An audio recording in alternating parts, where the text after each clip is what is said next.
What is going on, everybody? It is episode 280 of Pop Culture Crisis. My name's Brett. I'm here with my co-host. Would you introduce yourself, please? Hello, Crisis Actors. It's Mary. Happy to be back today. And we've got a full house again. Firstly, Kellen is back in the studio. By the way, I like your chain. Oh, That's thank you. cool. Yeah, we like fancy things here A little at statement the necklace. studio at Timcast. What's up, everybody? It's Surge.com. How you doing? So not Surge.com. It's Kellen. It's Surge. We've got Surge.com here, though, don't we? What's up? This is Kellen PDL. Nice to see you guys. Hope you're doing well. See, now I'm all thrown off because I've got like the names in the right places. Who and is everything, who? And who is who? Well, Everyone's really excited that Surge is here. You guys have been requesting him Yes. for a while now. Yes, I exist outside of the IRL studio. Yeah. I'm a real person. You get It's to not do just the, an NPC. you get to do the whole thing without pushing any buttons today. Yeah, I don't have to push any buttons. It's It's a kind of relief. nice. Yeah.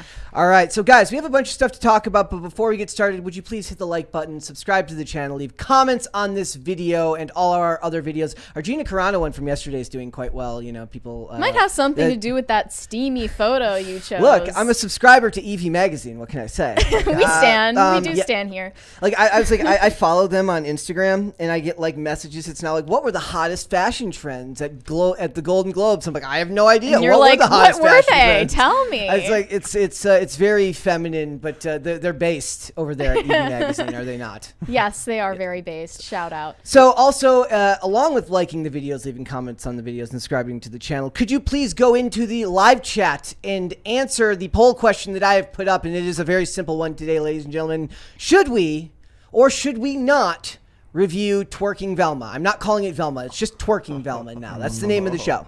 So please go ahead right now. They're saying they want to torture us. There's 70% are saying yes, we should be reviewing it. It's because we are a podcast of the people, and we really value democracy here and nowhere else. Yeah, well, yeah. Like I have this great story where I talked to like a bunch of my friends, and I mentioned that we weren't a democracy, that we were a constitutional republic, and they all just like laughed at me. It was kind of like, yeah, like it's like Haha, nerd. Yeah, basically. Rightfully so. But here we are a democracy, Yes. not a constitutional republic, and we want your vote to watch Velma or not. We will leave it open till the end of the show, and we will see what happens. I'll try not to forget. We almost forgot yesterday. So Yeah. we got a bunch of stuff to talk about today. Obviously, the headline makes it clear. The beginning is the Cringe Fest. That is the Velma trailer. There's some stuff I want to point out in there. I think everyone's got their own takes on it. Mindy Kaling is certainly a source of what would you call it? Comedic genius? Polarization. Oh. She's a pretty polarizing figure. Yeah, divisive. Contempt. Yeah. Yeah, that's what she Fair spreads. enough. So we're going to talk about that. We're going to talk about Kumail Nanjiani, actor from The Eternals, or my personal favorite from the X-Files podcast, which he's used to be very, very good. He said the quiet part out loud in regarding the argument in the talking about race when it comes to Hollywood casting. So we're going to get into that. It was very interesting because I don't think he realized what he was saying was as eye-opening as it was. I think maybe he's just take his brain a little bit of time to catch up. So we're going to talk about that, and we are going to talk about Andrew Tate and Logan Paul breaking the simulation because the what would be the alleged human trafficker and the alleged financial fraudster are arguing on the internet, even though one of them's in jail. How does that happen? I have no idea. Does Which one is part of the Matrix? We don't know yet. Is the Matrix real? He would say yes. One would say yes. One would say no. We'll get into it. We are also going to talk about. We've been discussing Nepo-Babies a lot lately. Nepo-Baby is a very big thing in Hollywood right now. And Gordon Ramsay he's not the hero we deserve, but he's the hero we need right now. Oh, yeah. He's anti-Nepo-Baby. He's not helping his kids out at all, which it's kind of based. So we're going to get into that. And I've got a little bit of a rant I want to go on later in regards to Gwen Stefani. We got that to talk about. So if you guys are ready, we can just get right into. Oh, actually, no, we have to do Cringe first. Yeah, obligated to do the Cringe of the day. I found another video that we can react to. Okay. It's I feel like I kind of relate to this. So we're good to go. Ready? Here we go.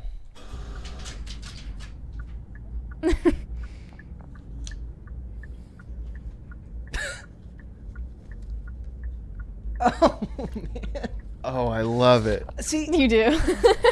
Look, You gotta just go off, Queen. Look, Yeah, for Why? real. Like, Like, right look, on. if you're Right on. like, here's the thing. If you're walking Wait, in she's public, about to like put her hands in the air and stuff. Oh, I love my. it. Dude, She's in her own personal music She video. just got a raise or something. Look. Like she's living life. She's living. the real question is, what was she listening to? That's what I want to know. Look, and here's the thing. Brett like, does look, this when he's home alone. Yeah, Confirmed. like look. I love when people are like walking down the street and they're rapping and they're doing the hand motions, but you can't hear the actual rap that's going on. That's a thing. Like it's like when you're walking in public like that. First of all, there is like a weird relationship between you and the cars because they're protected by the glass and the glare of the windows. So it puts you on guard, kind of in the same way you do in the theater. Like if you're on stage, right? Like they're all up looking at you. So there's like a defense mechanism there. Hers was like the Two Masks in whatever Lizzo song she was listening to. So it's like, I don't even know if I would call it cringe. Just like No, she's listening to Tom McDonald in that clip. not if she's wearing two masks. I don't Confirmed. think. I don't know if the two mask person is listening to Tom McDonald. She was double masked. I didn't see that part. She was double masked. I think it looked like some London drill rap. Yeah, that could have Someone been said she's walking like the rent is due. there you There go. were no crumbs left. No. She ate everything. Well, I like that she strike the pose at the island part of the middle of the intersection and not she like on definitely the like other side. bobbed her head a little. Yeah. Like. But look, there was some Lizzo being played there. Like, what else? What else is popular right now? There could be some Ariana Grande there, right? Bad Bunny. Are we Or she's not gonna listening to Andrew Tate's rap. Oh, she could be. Who's the girl that stole music from Haley Williams? Olivia Rodrigo. Oh. She did? Basically, Is that- the is song that- is essentially the same. She even Oh, has wow. gone on record saying that she took the idea for her song that got her popular. You know the from, song "Good for You"? Yeah. Sounds just like I It's forget which basically the same Paramore thing. song. I don't know which Paramore song it was, but that's interesting. I love. uh-huh. I have a bit of a crush on Olivia Rodrigo. Jenna Ortega too. And not Haley Williams? And not Haley Williams. I dated You're crazy. I dated a girl that looked like. I thought you were Olivia gonna say Haley Rodrigo. Williams. I was No, like, whoa. no. Or Olivia Rodrigo too. I was like, damn. I mean, a more like plain, not Hollywood. She's gorgeous girl, but not Olivia Rodrigo. But she reminds me of her. So I thought you were a Lizzo guy. Oh no, believe it or not, it's like Mary will give me crap sometimes because I mention sometimes like can't like when you're short, like I not taller than me. That's like my one requirement. Is Can't Lizzo be- tall? Can't like. Well, I don't Love know about that. overcomes all, Brett. I don't know about that. The divorce rates would tell you otherwise in today's society. I'm just saying. So we got everything we're going to talk about. I think we just get right into it. Mary, are you ready? I couldn't be more ready. Serge, Yeah, let's do it. Let's go. didn't even have to ask. All right, go for it. All right. I am happy to talk about the Velma trailer because I am a cringe connoisseur. So there were a lot of people roasting it on Twitter. I think they're trying to bury the backlash because, firstly, HBO Max turned off the comments on YouTube. They censored a bunch of stuff from the YouTube trailer as well. There was a suitcase full of drugs that they changed into a suitcase full of money. They edited out all of the nudity. There was a scene where Daphne was like wearing no clothes and then they put a towel on her on the YouTube version, but it was completely different on the Twitter version. There's also a fantastic ratio going on Rotten Tomatoes right now. It's 60% critic score and then 15% audience score. I mean, 60% is even high. I just have to read out this review from the Mary Sue. It said, I loved watching all the characters snipe at each other, and the best jokes are laugh out loud funny. The show also has good digs at sexism and patriarchy, but sometimes the show's gags are rooted in plain old fat phobia. Wow. So, we've gotten explanations for Velma getting race swapped to be South Asian like Mindy Kaling is, and her excuse was, it's animation. We can do whatever we want with it. And the essence of Velma is not in her whiteness. So I guess a weirdo racist says something like this. Here's the other thing that I thought was really funny. The first thing that stuck out to me, well, one, it's that Mindy Kaling has never been funny. Somebody, Mary says, well, what about The Office? I'm like, she didn't write The Office. You said she's standing on the shoulders of giants. Yeah. So here's the thing. The first thing I thought of was the Norville character, which is that the drug references that he makes because he's Shaggy, right? And they have to. Right. It screams of the corporatism of the world we live in now. Like you're not allowed to even make references to drugs in a way that would seem like he would be pro-drug. It's also weirdly politically correct and racist because they can't race swap Fred because Fred's dick. And you can't. And you have to hate him, so he should be white. Exactly. And you can't make the black character a drug addict because that would be harmful stereotypes. I couldn't tell if that was like a self-aware no. joke that like, oh, he's like lying and he actually is still a pothead. You think I'm joking? These questions are asked in every one of the meetings when these shows are developed. There's no way that they don't ask these questions. Yeah. We'll talk about that more in the Kumail Nanjiani one. Those are very, very important things that they have to ask. Not because anyone actually cares, but because there's 12 psychopaths on Twitter that will complain if you make that mistake. And these companies bend the knee instantly and don't know how to stand up for themselves. One of the pitfalls of this trailer is that they're attempting to use this type of raunchy humor that you would ordinarily see in 2000s comedies, like Not Another Teen Movie, or they have like visual gags in there.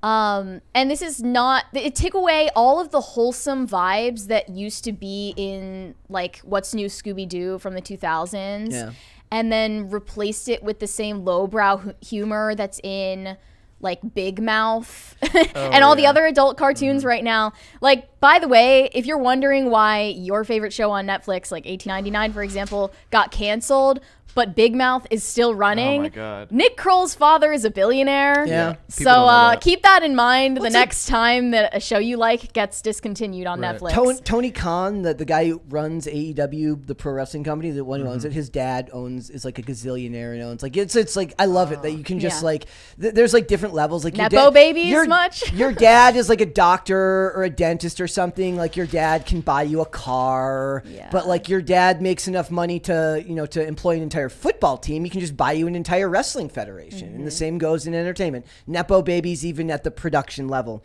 The other thing that's funny is when I watch this trailer, it just reminds me, as much as I hate the ESG argument, because I feel like it's hard to define, and none of us here are finance, are finance guys. Well, I have an economics degree. Okay. Little known fact. Well, so this is the type of thing where it's like, you understand that it plays a role in something like this, if for no other reason than when they do investor calls and meetings and they have to tout their diversity, equity, and inclusion efforts, which will be written in places like the Hollywood Reporter or Variety and stuff like that. How many times have we talked about? Sometimes we don't even cover it because we just get so boring. I hate covering the stuff where they do the diversity report every year. Like USC blackmails Hollywood by saying, well, it's diverse, but is it diverse enough? Our facts say otherwise. And the other thing is that they have these initiative programs where they hire people of certain backgrounds to do new projects, usually in mentor roles. And I think that those mentor roles get pawned off on projects like this, which are identity politics laden from the start. Yeah, right. Definitely. So it's kind of off to a horrible start because it's not done with any level of care or joy. There's no joy in this trailer. No. There isn't an ounce of joy. The writing is suffering because they're trying to check so many boxes on the diversity, and it's diversity snark. chart. And it's snark. Right. All of the characters are incredibly mean to each other. And I get that this is intended to be a prequel, so it's before they form Mystery Inc. and everything. Yeah. But I don't know. Velma is also extremely uncool and snarky, unlike the old Velma that was at least uncool but charming. Yes. Well, charming is like bad now. Like they don't because and it's funny too in this case the show reeks of Kaling's writing and Kaling's style, meaning that like somebody who actually creates for a living, like let's say a James Cameron, who we rag on for his attitude, he can weave in and out of productions and create different things. A good director can create different things. Somebody like Mindy Kaling, everything that she makes is going to stink of her work. It's not going to feel like she disappeared into this creation and what came out was something beautiful that was different than who she is. All this is a weird type of self-insert projection of her view of the world, which is literally completely the opposite of what art is supposed to be. It's so ditzy. Yeah. It's so ditzy. And this Velma character doesn't even make sense. Like, I've seen the trailer already, and she's doing graffiti, but she's also the big nerd that gets picked on at school. Yeah. Like, Nemesis. come on, that's two characters that you're trying to throw into one, and it's not going to work. She's not likable or kind like the old Velma. A lot of people in media are not likable or kind anymore. And like they look down on it. Yeah. How often do I talk to you about the idea of warmth being important for female characters? Right. Like, you can be strong, you can be independent, you can be a woman, but there is a certain utility to a character having that, because the experience of the person watching the show is not the experience of the person experience, like that's actually in the show, meaning that like even if it doesn't seem to benefit the character in the moment, to get an audience to like you, there has to be a certain level of attachment, and you can't develop that attachment if there's never anything real or there's never any vulnerability. There was no vulnerability in this trailer either. It's also missing just the ability to appeal to a wider range of audiences, because when you add the nudity, the swearing, drugs and drug paraphernalia, gore, and of course twerking, because these awful screenwriters have an obsession with it, a la She-Hulk. But like, it's far from kid friendly. Obviously, no children should be watching this, which is a tell that the writers lack creativity to make something that is both kid friendly and able to appeal to an adult sense of humor as well. Yeah. It takes some sophistication to do that. Like, I think SpongeBob did that almost impeccably in its first seasons, and that's increasingly rare these days. We're also glossing over the worst problem of all. It's yet another remake. Yeah. Well, Yet another remake. And it's also you a remake know? that like divorces itself from the source material pretty immediately. If it's not going to be like, friendly to children, then what's the What's the New? point? Scooby-Doo did it really well. If it's going to be a remake, at least make it look similar, feel similar in some way. But this is completely divorced. There's not even a Scooby in it. No Linda Cardellini. I want nothing to do with it. I also, when you mentioned the twerking, I remembered this video that I saw yesterday. So I think we should watch this. Maybe this is what Velma was thinking. Okay. Shaking is such a primal practice of releasing trauma and somatic blockages and emotions through our body, especially our hips. Our hips, now we know, is where we store emotions. Yep.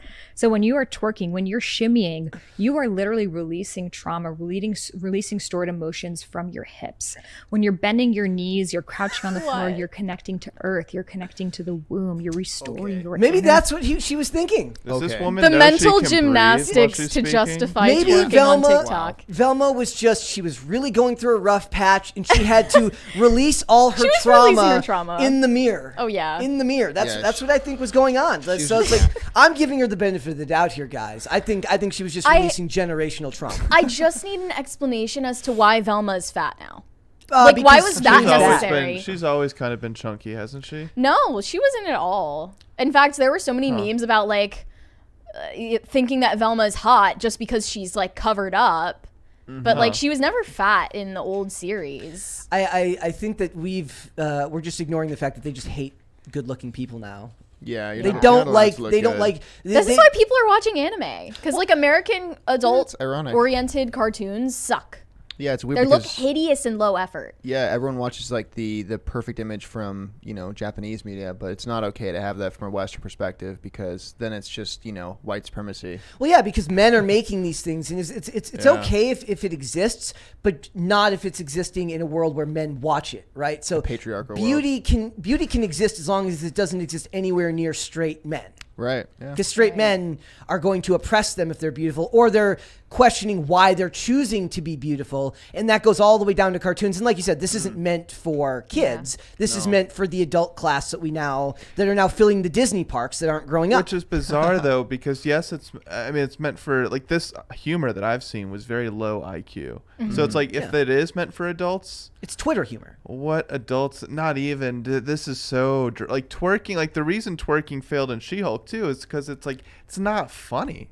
No. Like twerking is a sexualized act that you see on the internet. It's not LOL. Look at that person twerking, unless it's like an old Unless man. you're laughing at the absurdity of it, but it's actually more disturbing than anything. Yeah, and it's of just course why? they had to hint at the like Velma's love interest being Daphne, and they want to like bait the insane shippers on Tumblr and DeviantArt, which is the only audience they can possibly get. But like, even the fan art made by these insane mental patients is probably going to be better than the animation style they use. Yeah. Like, if you just look at any still frame from this trailer, it just looks like shit.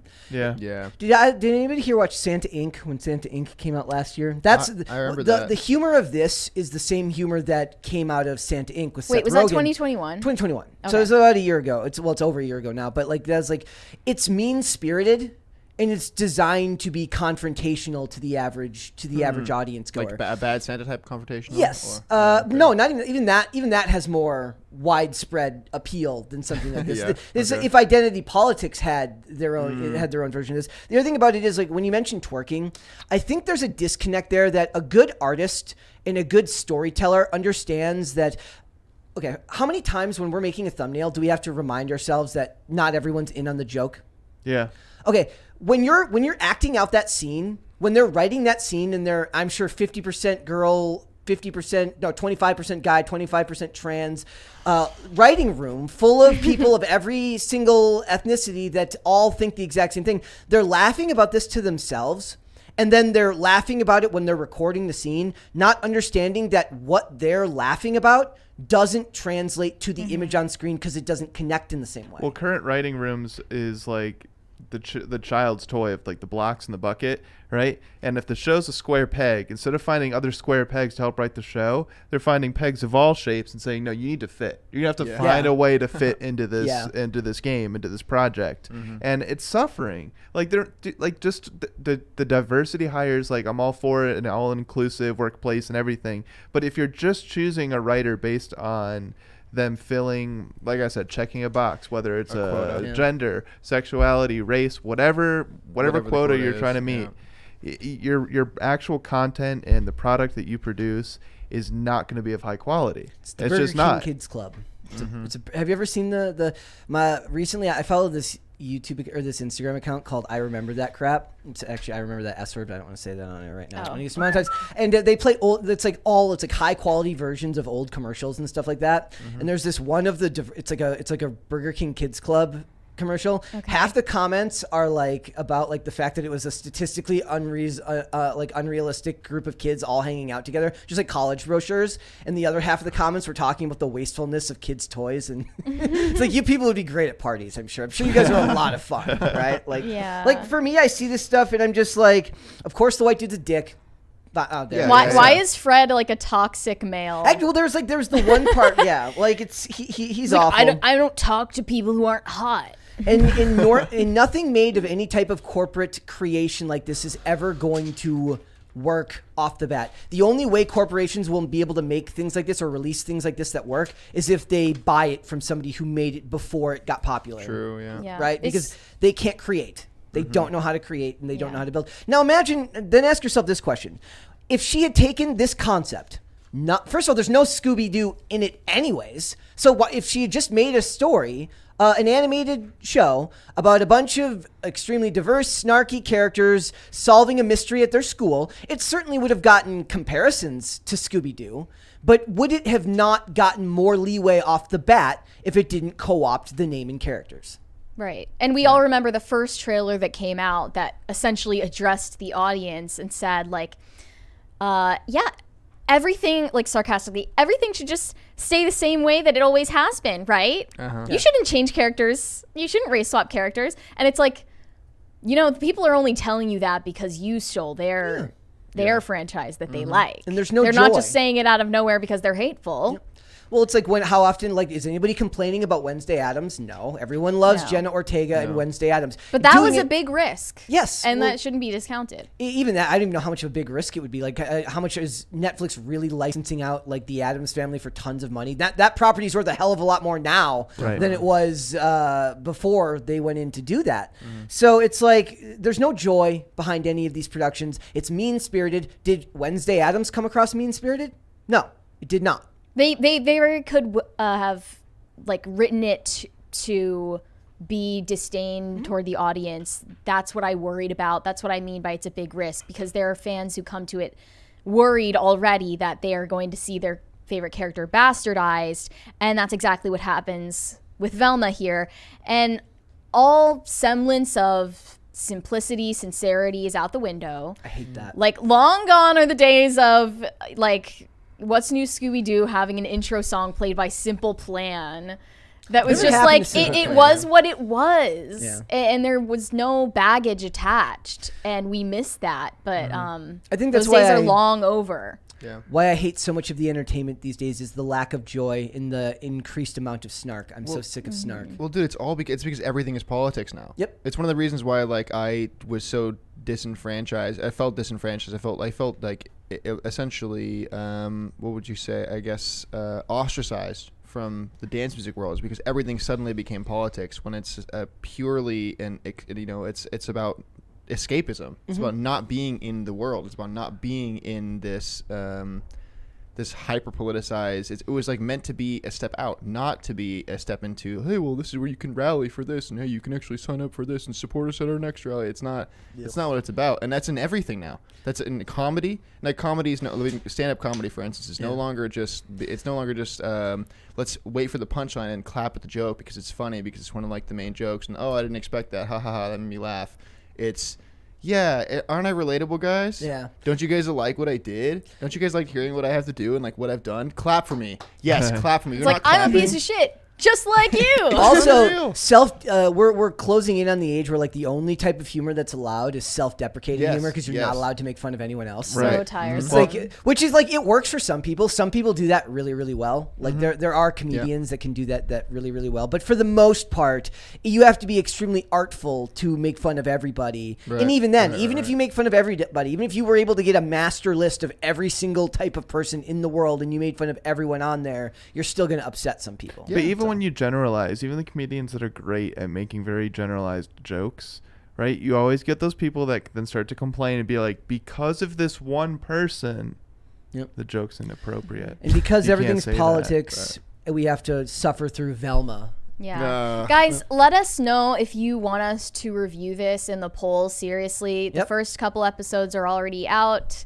So we're already planning on reviewing the Last of Us pilot on Monday. Oh, true. Okay. That's I coming out can't on wait for HBO Max that. as well. That could also end up being a huge disappointment worried about too. Video games have rough transitions as it is, but so I just hope it's watchable. The extremely high critic score is suspicious, to say the least. Anything Nowadays, like when a critic doesn't not even I don't even care if a critic hates something, because if a critic hates something, then I know it's an immediately a political thing. When I can see a critic rating in like the mid 70s, I'm like, okay, then they didn't care enough to like trash it, but they didn't like it so much that they felt like they had to say something nice about it, maybe because of who made the show, this or that. So I'm looking for like fresh for me on Rotten Tomatoes is like 70 to 78%. Keep it in there, and I view that as good. I say if we get 5 crisis parties, we all have to watch Velma. All of us? I mean, if you're willing to commit to that, I guess. That would be a lot of. That's a time commitment, guys, because it's what, 2 episodes a week? It's 2 episodes a week? 10 episodes total. Yeah. No, it's 2 episodes at first, and I think just 1 episode. So we're just a like, week. I did not sign He's up like, I for didn't this. sign up for this. I mean, I'll do it if I have to. I don't want to see like my. Serge doesn't want to say it, but he has a secret thing for new Velma. No, definitely likes not. Indian He's got Especially pictures. on Mindy Kaling. It's the thing that I don't like about it is that it's like this is stuff that I grew up watching on Boomerang and etc. And I'm showing my age here. I'm 30 years old, guys. But I remember watching on Boomerang and etc.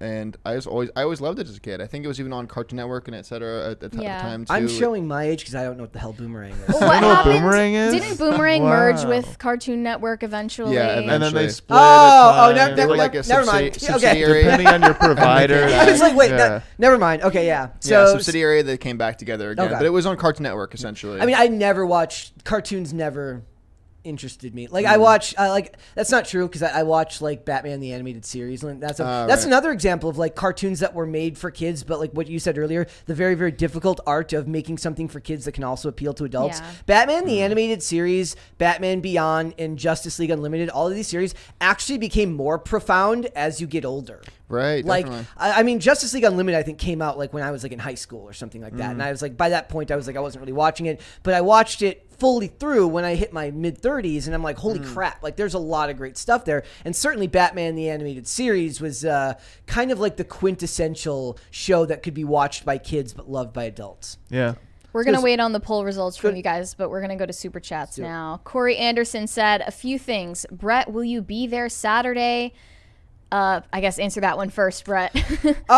Look, getting up early on a Saturday is a hard sell. The answer is maybe. So tough. It's a hurry up and wait. You're gonna be up at like 9ish. Like, you want to make it up there. I mean, that's if not earlier. I mean, there have Yeah. been times when like Tim's like it's like 7 a.m. on a Saturday and wants Dude, to I go don't know skating, how and I'm he like, does dude, bro, I know. party foul. Yeah. Like I need like 5 Seriously. more hours. I'm like, dude, I went to bed like 2 hours ago. Yeah. Like, You realize me and Kellen were up till like whatever hour doing stuff for you, man. Like it's come on, yeah, come on. man.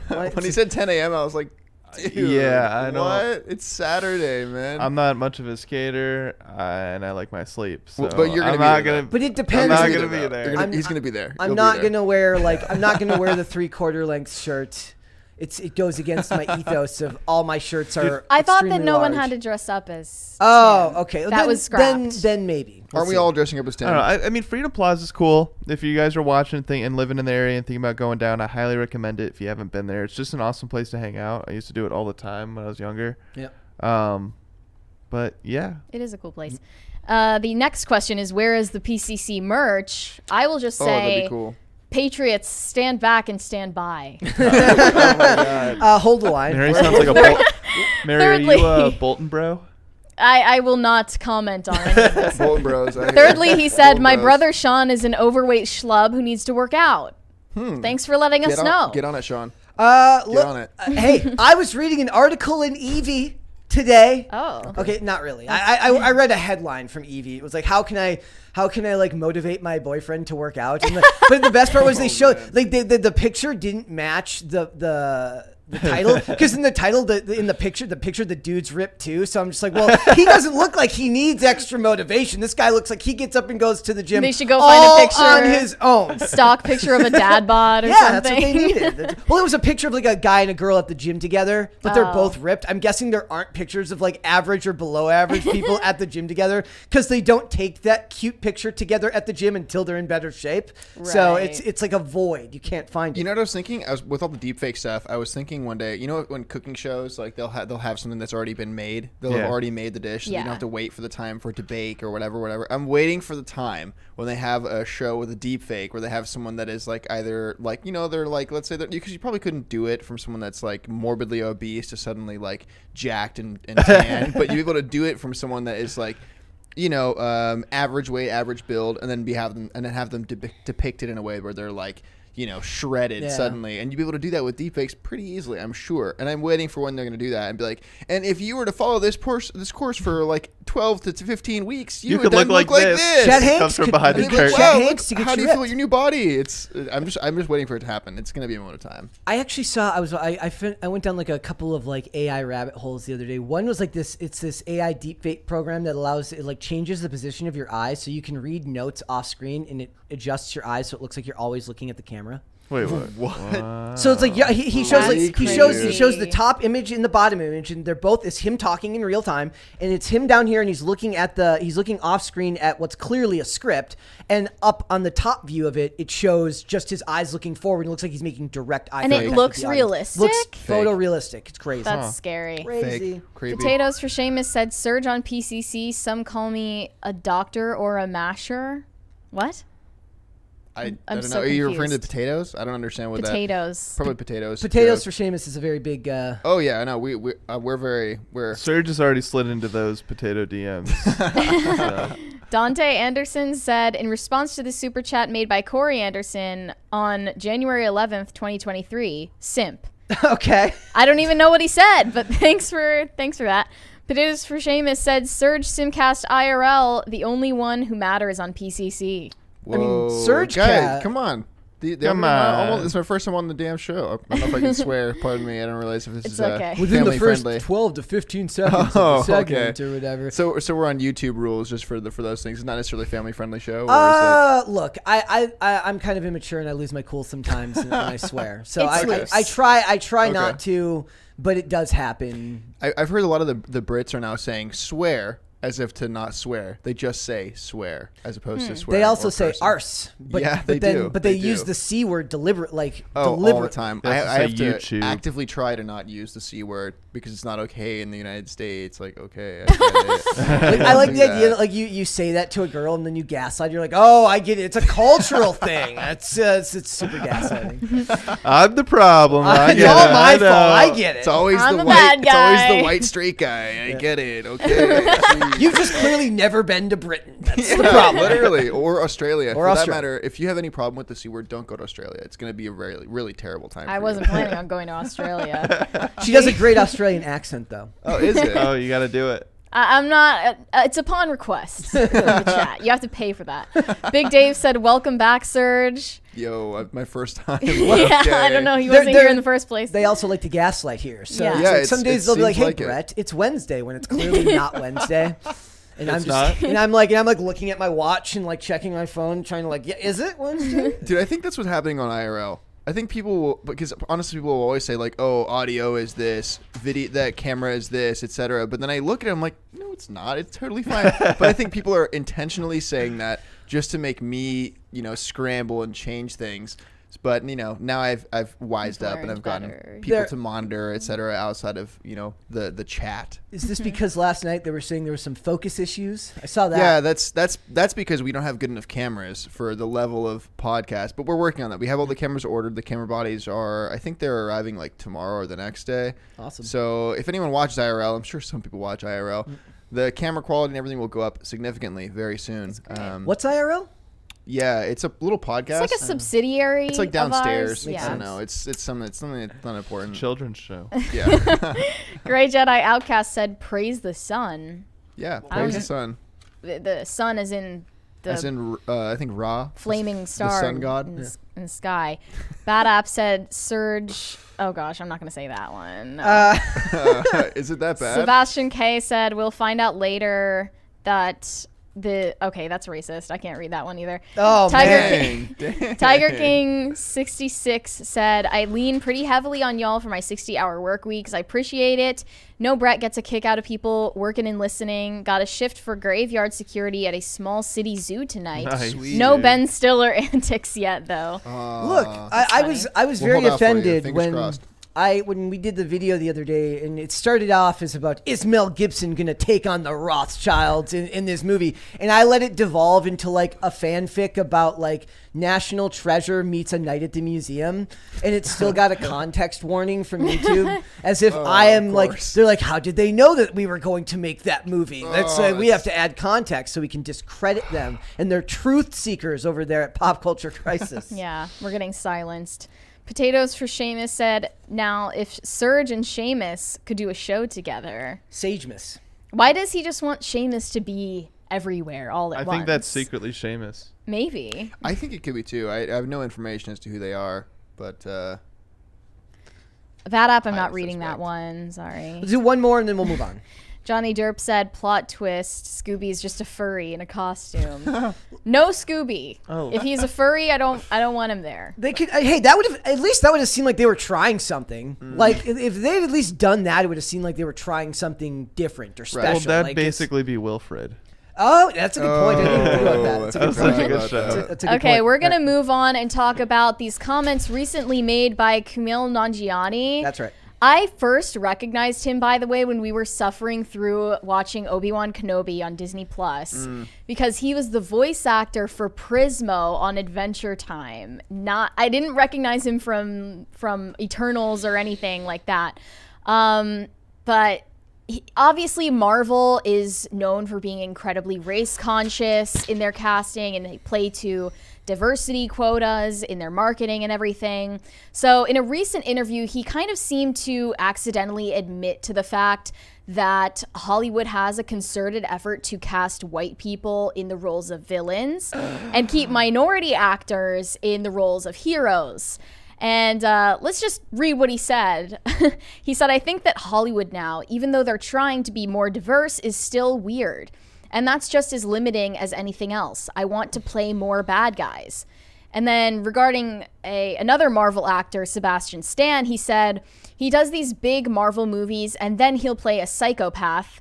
I was told that's going to be hard because people don't want to cast non-white people as bad guys. So he's referring to Sebastian Stan also appearing in this new cannibal movie called Fresh from Disney. And plus Tommy from Tommy as Tommy Lee in Pamela. I did want to address this cannibal trend that's going on in media right now because it weirds me out. Like, Armie Hammer is still in the conversation. We've got The Last of Us coming out soon, which is also kind of a cannibal vibe. And Wait, does that mean that The Walking Dead was like cannibal grooming?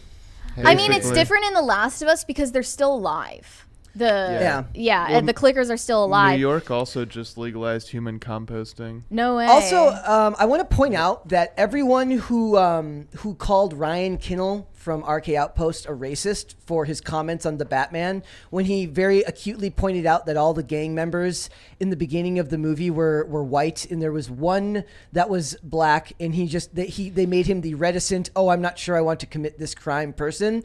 And it was very clear when you watch that movie that he doesn't want to do what he's doing. He's being pushed into it by the white characters. And they're like, you're just the racist. You don't understand how Hollywood works. He was right. He was right the whole time because Hollywood does not just make these decisions on a whim. Right. Every single casting choice now is meticulously chosen because they themselves have made identity politics their god. The other funny thing about this is when he says that he wants to play the bad guy, right? Does that mean that he has to submit to the idea that the white guy can be a good guy?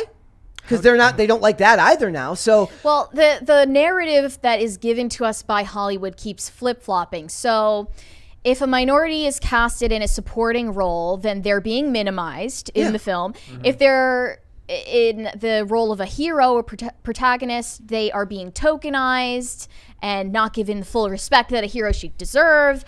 And then if they're cast as the villain, then you're stereotyping all non-white people as threatening and evil. There's the picture right here. So obviously, I can't keep up because there's no way to win in this narrative. 20 Heads years, I win, tails you lose. That's wokeness. Forced the issue of race back to the forefront of everybody's mind, and now all people can think of is race.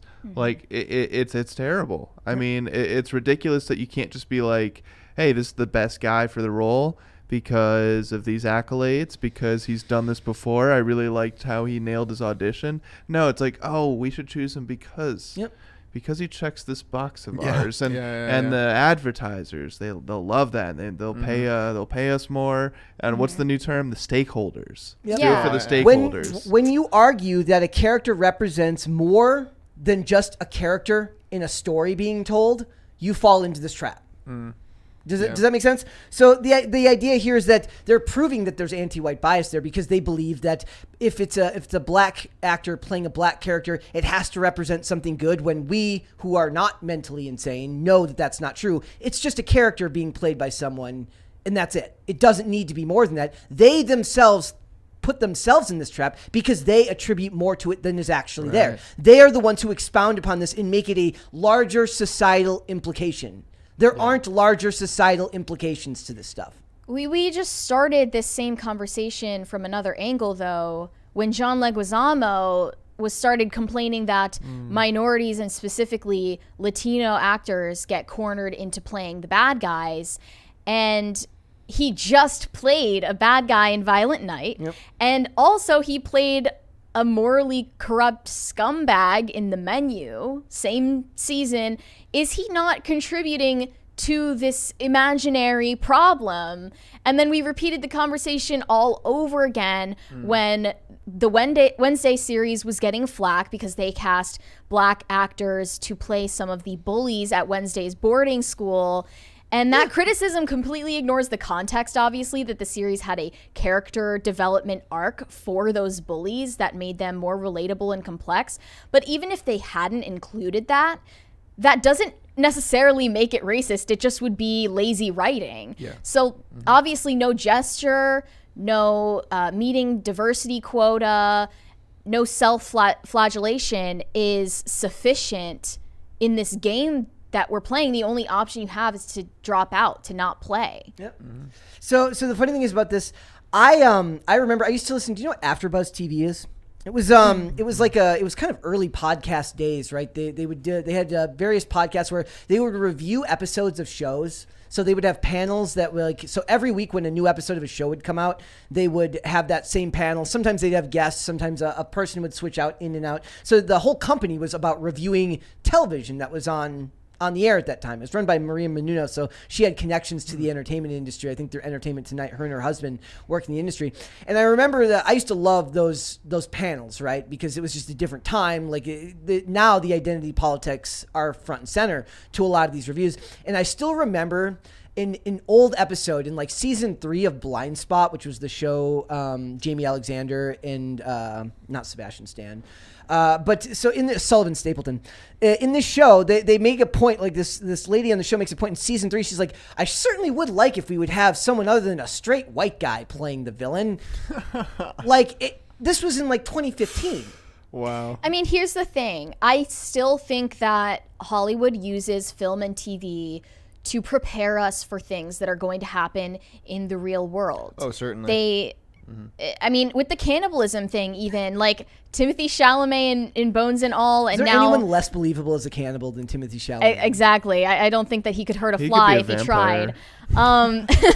But like, I wonder, what is Hollywood preparing us for, if not like upcoming food shortages and scarcity problems, and then with all of these water-themed movies recently, So like Avatar and heard this Wakanda Forever, conspiracy rising before. sea levels.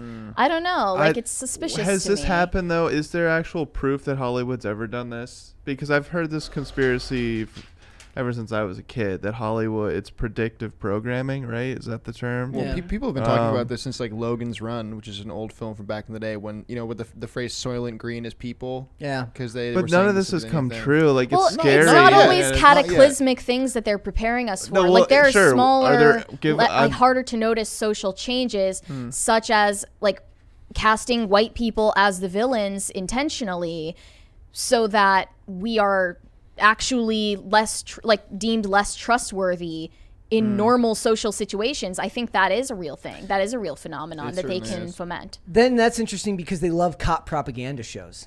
They love, okay. and I Law love and cop Order. propaganda shows. Look, every time I watch a cop show, I'm like, that is the fakest Well, I've ever seen in my a lot of people don't know that it's fake, and we talked about Jon Stewart wait. exposing that. I was just- SVU isn't real life. Well, no, but that's No. one point. How many different Whoa. CSIs are there? How many different Law and Orders are there? There's NCIS. all this pro-cop content out there. Oh, but now and it's- some of the most yeah. popular shows out there, and Yeah, you're supposed to the hate cops. opposite's true in society. But the thing so is- I don't know if maybe they're trying to do these things, but I certainly don't believe they're successful at doing it. They don't I really ever. don't. They don't ever portray the cops like actual cops behave. Like, No. like a lot of like. First of all, like the idea is like it's like they're like, well, look at this gun nut. I'm like, I don't know a single cop who would call somebody wanting to own a firearm a gun nut. You know what I'm know, saying? Like seriously.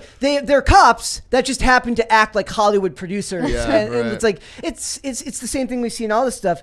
And the other thing for this is like Denzel. Somebody mentioned in the chat, Denzel can be a bad guy. Like the well-known actors. Your Denzel Washingtons, your Harry Lennox, all these guys can still play bad guys because they were great at it before it. Everyone loves Training Day. Yeah. There isn't a person Yeah. alive that doesn't love the movie Training I Day. love Training Day. And you know that he's capable of it, and his name supersedes his immutable characteristics. He's not a black actor. He's Denzel Washington. Right. And that speaks to a weird type of classism in Hollywood. Like, he can get more because he's established himself, but they're not allowing the other actors under him to establish themselves because they're boxing them into certain categories. Samuel L. Jackson came out and he had this interview where he was defending Tarantino because people like Quentin Tarantino is racist. He's like, Yeah. so hold up, Yeah. dude, he's made me the star, like chose me out of all the billions of people on this planet. He chose me to be the star of how many movies? The guy's not racist, But right? because he has certain words in the scripts of his movies, he's racist. Yeah, Like, because he's like, this is how people really talk. I'm not going to put some kind of filter on it, right? Uh-huh. My movie's going to be as reflective of society as possible. And that's why he has such vulgar language, because it's how real people talk. It's not that I'm cha- some like huge fan or anything. I don't care, but that obviously doesn't make him personally reflecting his values by having those lines in there. Right. The same way that like we don't watch a movie like 12 Years a Slave and say that it endorses slavery. Yeah. Right. Very true. It's funny because I was like, the difference was back in the day when anybody could play any character, there was actual excitement. I think back, I don't know if anybody here's ever seen the show Dollhouse, which was it was a show that only ran for 2 seasons. It was a Joss Whedon show. Starring Eliza Dushku. And in the show, basically the concept is like these people are what are called actives, meaning that they can have their memory completely wiped and have another person's consciousness uploaded into it. And each of these actives has a handler. And in this show, her handler, Echo's handler, is played by Harry Lennox. And in the whole show, he is the most suspicious. It's not even suspicious. It's actually done so well. He's a good guy, Greg, the whole time. He's always trying to help her, and he wants to help everyone and all these things. And okay. Spoiler alert, skip ahead 25 seconds if you haven't watched Dollhouse from 2009. In the second to last episode, they find out that he was actually the one in charge of the corporation that was doing all the evil stuff, and he was working on the ground because he needed her character to build out the research to do all the evil things that he wanted to do. What a twist. And he gives this great reveal when he's revealed to be the bad guy. And now you're never going to get that. Yeah. Because they're never gonna take the risk to let Sterling K. Brown. Sterling K. Brown is a fantastic actor that can do any role he wants, and he's not going to be able to get those roles because they're going to typecast him. It's like I always use the example of in the horrible Predator movie from 2018 that I like and everybody else hates. Which one? The second, not the most recent one on Hulu, the one that came out in 2018. He's in this movie. He's he's a jerk. He's chewing gum. He's cracking wise the whole time, and he looks like he's having the time of his life. He looks like he's the best because he was on. You know what This Is Us is? Like the show This Is Us. Yeah. He's in that show. He has to play this tired old good guy character the whole time. He finally gets to be kind of a dude with some edge, and he's just living it up. So in the end, they're actually allowing the white actors to win because the white actors get all the fun roles. And that's racist Right. in I and saw of a itself. comment that said exactly that. Someone said, curiously for actors, the villain role is the most exciting for them, and in some movies, the most remembered. And this non-white villain thing will keep them from acting in amazing roles. And another person said, not surprised that Hollywood, who calls its audience racist, is still more racist. Super mega racist. For sure. It's go watch The Wire. There it is. My daily reminder to everyone to go watch The Wire, where everyone checked that box. Everyone can be awful and awesome in equal measure. I may watch it. I've watched. It's weird. Like YouTube Shorts have exposed me to a bunch of TV shows. Yeah. Just because I've been like, I try really hard not to get addicted to YouTube Shorts or Reels or any of these short form dopamine sucking content. Content streams, but. I've watched a little bit of The Wire, and I've heard you talk about The Wire, and I know about the meme about how you talk about The Wire every episode at least once, whatever. Yep. I'm gonna give it a solid try and go give it a watch. Yep. Probably over the weekend I'll go watch some episodes. Something like that. The pilot's fantastic. Like at the very least, like one of the art forms in Hollywood is a good engaging pilot that can suck you in and pull you into a show and really like. There's only a few shows that I can think of that I've enjoyed in spite of a bad pilot, in which you have to skip the pilot to get to the next episode, right? So the Wire does that really, really well. Well, the pilot too has transformed on what it originally was in TV. Back in the day, I'd say 20, 30 years ago, it truly was like a standalone episode they would make. Yeah. See how it did, then they'd go back to work, and if it gets picked up, they'd create the rest of the season. Oh yeah, they have like a year Nowadays, they'd make all 10 episodes. They don't need to get it approved, and the pilot's just the first episode. Spew them out there if it's on Netflix. It's always because I've always it's a wild card. Is it going to be really good? Is it going to work with the content they put out later? You never knew. There's big advertising going around for Netflix for the show Kaleidoscope starring Giancarlo Esposito, and they're like, you can watch it in any order. I'm like, you can do that with like a show on Fox. Like you can watch any episode of NCIS or CSI, and it does not matter what order you watch but it. It's revolutionary. You don't understand. I mean, I get what they're saying. They're saying that the story connects no matter which order you watch it in. I'm like, but everyone's just going to watch it all the way from left to right anyways. Yeah, exactly. So who cares? I thought that was just like a nice play to get astroturfing. It needs to have a gag. Yeah, exactly. It was something that they were going to use to just be like, oh, let's see if we can get people to post on social media with their own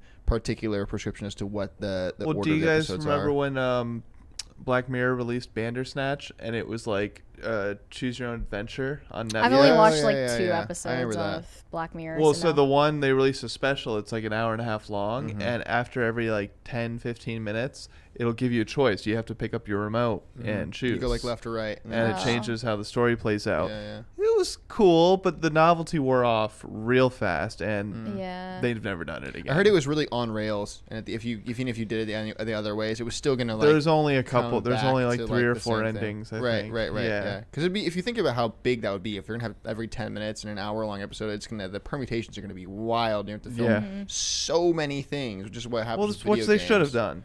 Yeah, Do things it that are would have been hard, cool. not It would have things been that cool. are easy. I agree. It's not like they didn't have the money. It doesn't make sense to me because some video games these days that are highly cinematic are already exactly like that. Yeah. So on what is the rails. difference between that and a TV show or a movie that you can interact with? Right.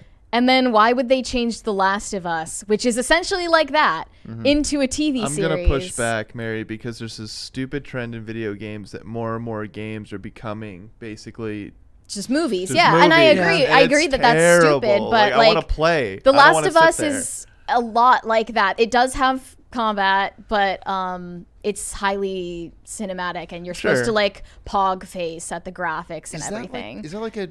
I'm not a video gamer. I'll come out right now and say it. Isn't it like zombies? Or Yeah, something? it's like girl, a young girl. fungal Yeah, infection that post-apocalypse, like like- makes you eat people. Nice, Yeah. cool. The rage I would say virus, it's cool. comparable to Resident Evil monsters. It's like it's zombies, but not quite zombies. They're technically alive, right? Like yeah, it's I think they are weird. technically alive It's like and conscious. cordyceps. It's just post-apocalyptic. vibes. Yeah, Okay. I'm excited for the Gears of Good War enough. movie that they're going to be Oh, that'd making. be cool. And I Dave remember that Bautista keeps teasing that he'll be the main character, which would be awesome. Batista has potential to be a better actor than The Rock. Even though I find I find The Rock annoying in his utterly safe and annoyingly corporate persona, Dave Bautista is like he's the quintessential big baby. He's a big whiny baby on Twitter, and does look he has like a this great baby. skit back when he was in WWE where he goes, "I quit." He's in a wheelchair and he goes, "I quit." And every time he says something annoying on Twitter, I just imagine him in the wheelchair going, "I quit." And he's just like, nah, like he's a big baby. I was just thinking because in the new Knives Out movie, what was it called? The Glass Onion. The Glass Onion. Was he I supposed to saw be that one. Andrew Tate? I was giving that no. a hard. Yeah, kind of. He's supposed to be like he's like a Just male. manosphere. He's a manosphere type of. Yeah, fresh and I fit. guess so. I don't know if they would have labeled it. They probably say He's a Andrew red Tate pill now. guy. Yeah. That's what they call him. Red like pill, uh, MGTOW. He has a red pill GF. I'm thinking of that particular scene at the pool. yeah. And Yeah, you got the manosphere. sunglasses. It's fresh and fit, Miami type Sure. stuff. Even you the know? girlfriend is like the quintessential. Like she doesn't believe anything she says. yeah. She's absolutely like a Twitch thought. She's That's like, like. sorry, feminists. And, Ugh, and then it's she's so talking bad. to the girl later, and she's like, "Yeah, I'm not sure if that really works for my brand later." Like how she's like, "I want to shift into politics," and I'm just like, Yeah, "Look, yeah, I yeah. love that movie. Like a lot of people hated that movie. I enjoyed good. that. I But it was enjoyed that interesting. movie. Yeah. My little brother like kind of sprung it up with my family at the during the winter holidays and made us all watch it. At first I was like, what are we watching? And then I was like, I'll give it a chance. And then I watched it and I was like able to see what they were after. And what I drew was a lot of like comparisons to people that I knew in pop culture as well, which is like the MGTOW character and all this stuff. And I Did was you like, not watch Knives Out? The first one? no, You should. It's good. Is It's it- really is- good. I know I watched the Glass Onion one. It's a lot better That's than the the one with Glass that's like the island and then they all Yeah. go to it, Janelle right? Monáe It's did a lot great. more meme worthy than I think Memes? Knives Out was. I like memes. Caught my Janelle attention. Monáe did really great in that movie. I Like agree. and the other thing about that movie is Kate. Did you read the article about Kate Hudson like saying she felt bad for her character being such a bad person? She's like, she's so lost. Like this is why we get into the cares? position we're in because she talks about her character? character. All of in the them are movie. supposed to be bad people. No, but I'm saying Yeah, like, this is I why That's the the point. Hollywood has Yeah, gotten wasn't that us. the whole- This is why Hollywood has gotten us into the mess that we're in because they don't understand that they're just characters. She's like, oh my god, Right. she's such a troubled soul. I'm like, No, she's it's not real, you psychopath. What's hilarious about Kate Hudson's character is that this is the stereotype of so many people that are real who do own stupid loungewear businesses that are made in Thailand or whatever, who do make hollow apologies on Instagram. Like that was hilarious, and it's not some serious thing. That's so annoying. Anyway, let's go to Super Super Chat. Chats. That up, I am not reading that. Of course not. Corey Anderson said, Sean is a hamster that smells of elderberries. Ah. That's, Wow, I'm Sean, confused yo, hit right the shower, now. Sean. False God Dark Soul said, Woo! thank Hey. you. That scared me. Thank you again, Carter, for that. Jesus. It's not a low bois. It's a. Oh, okay. It's a low bois is different. I've got low bois on there. But at too. the end, it does have a It's bois. got. I think that might be a mid-level bois. It's not a low Mid-bois? bois. Like It's mid. It's a not- mid-bois. It's not low. It's False not. God Dark Soul said, Dasovic, because you take my Brett away. Ah, that's good. That was good. LOL. Biddy Beasley said, just do a couple episodes of Velma, like 3 overall. We'll watch the first 2 that are out. Maybe. Sure.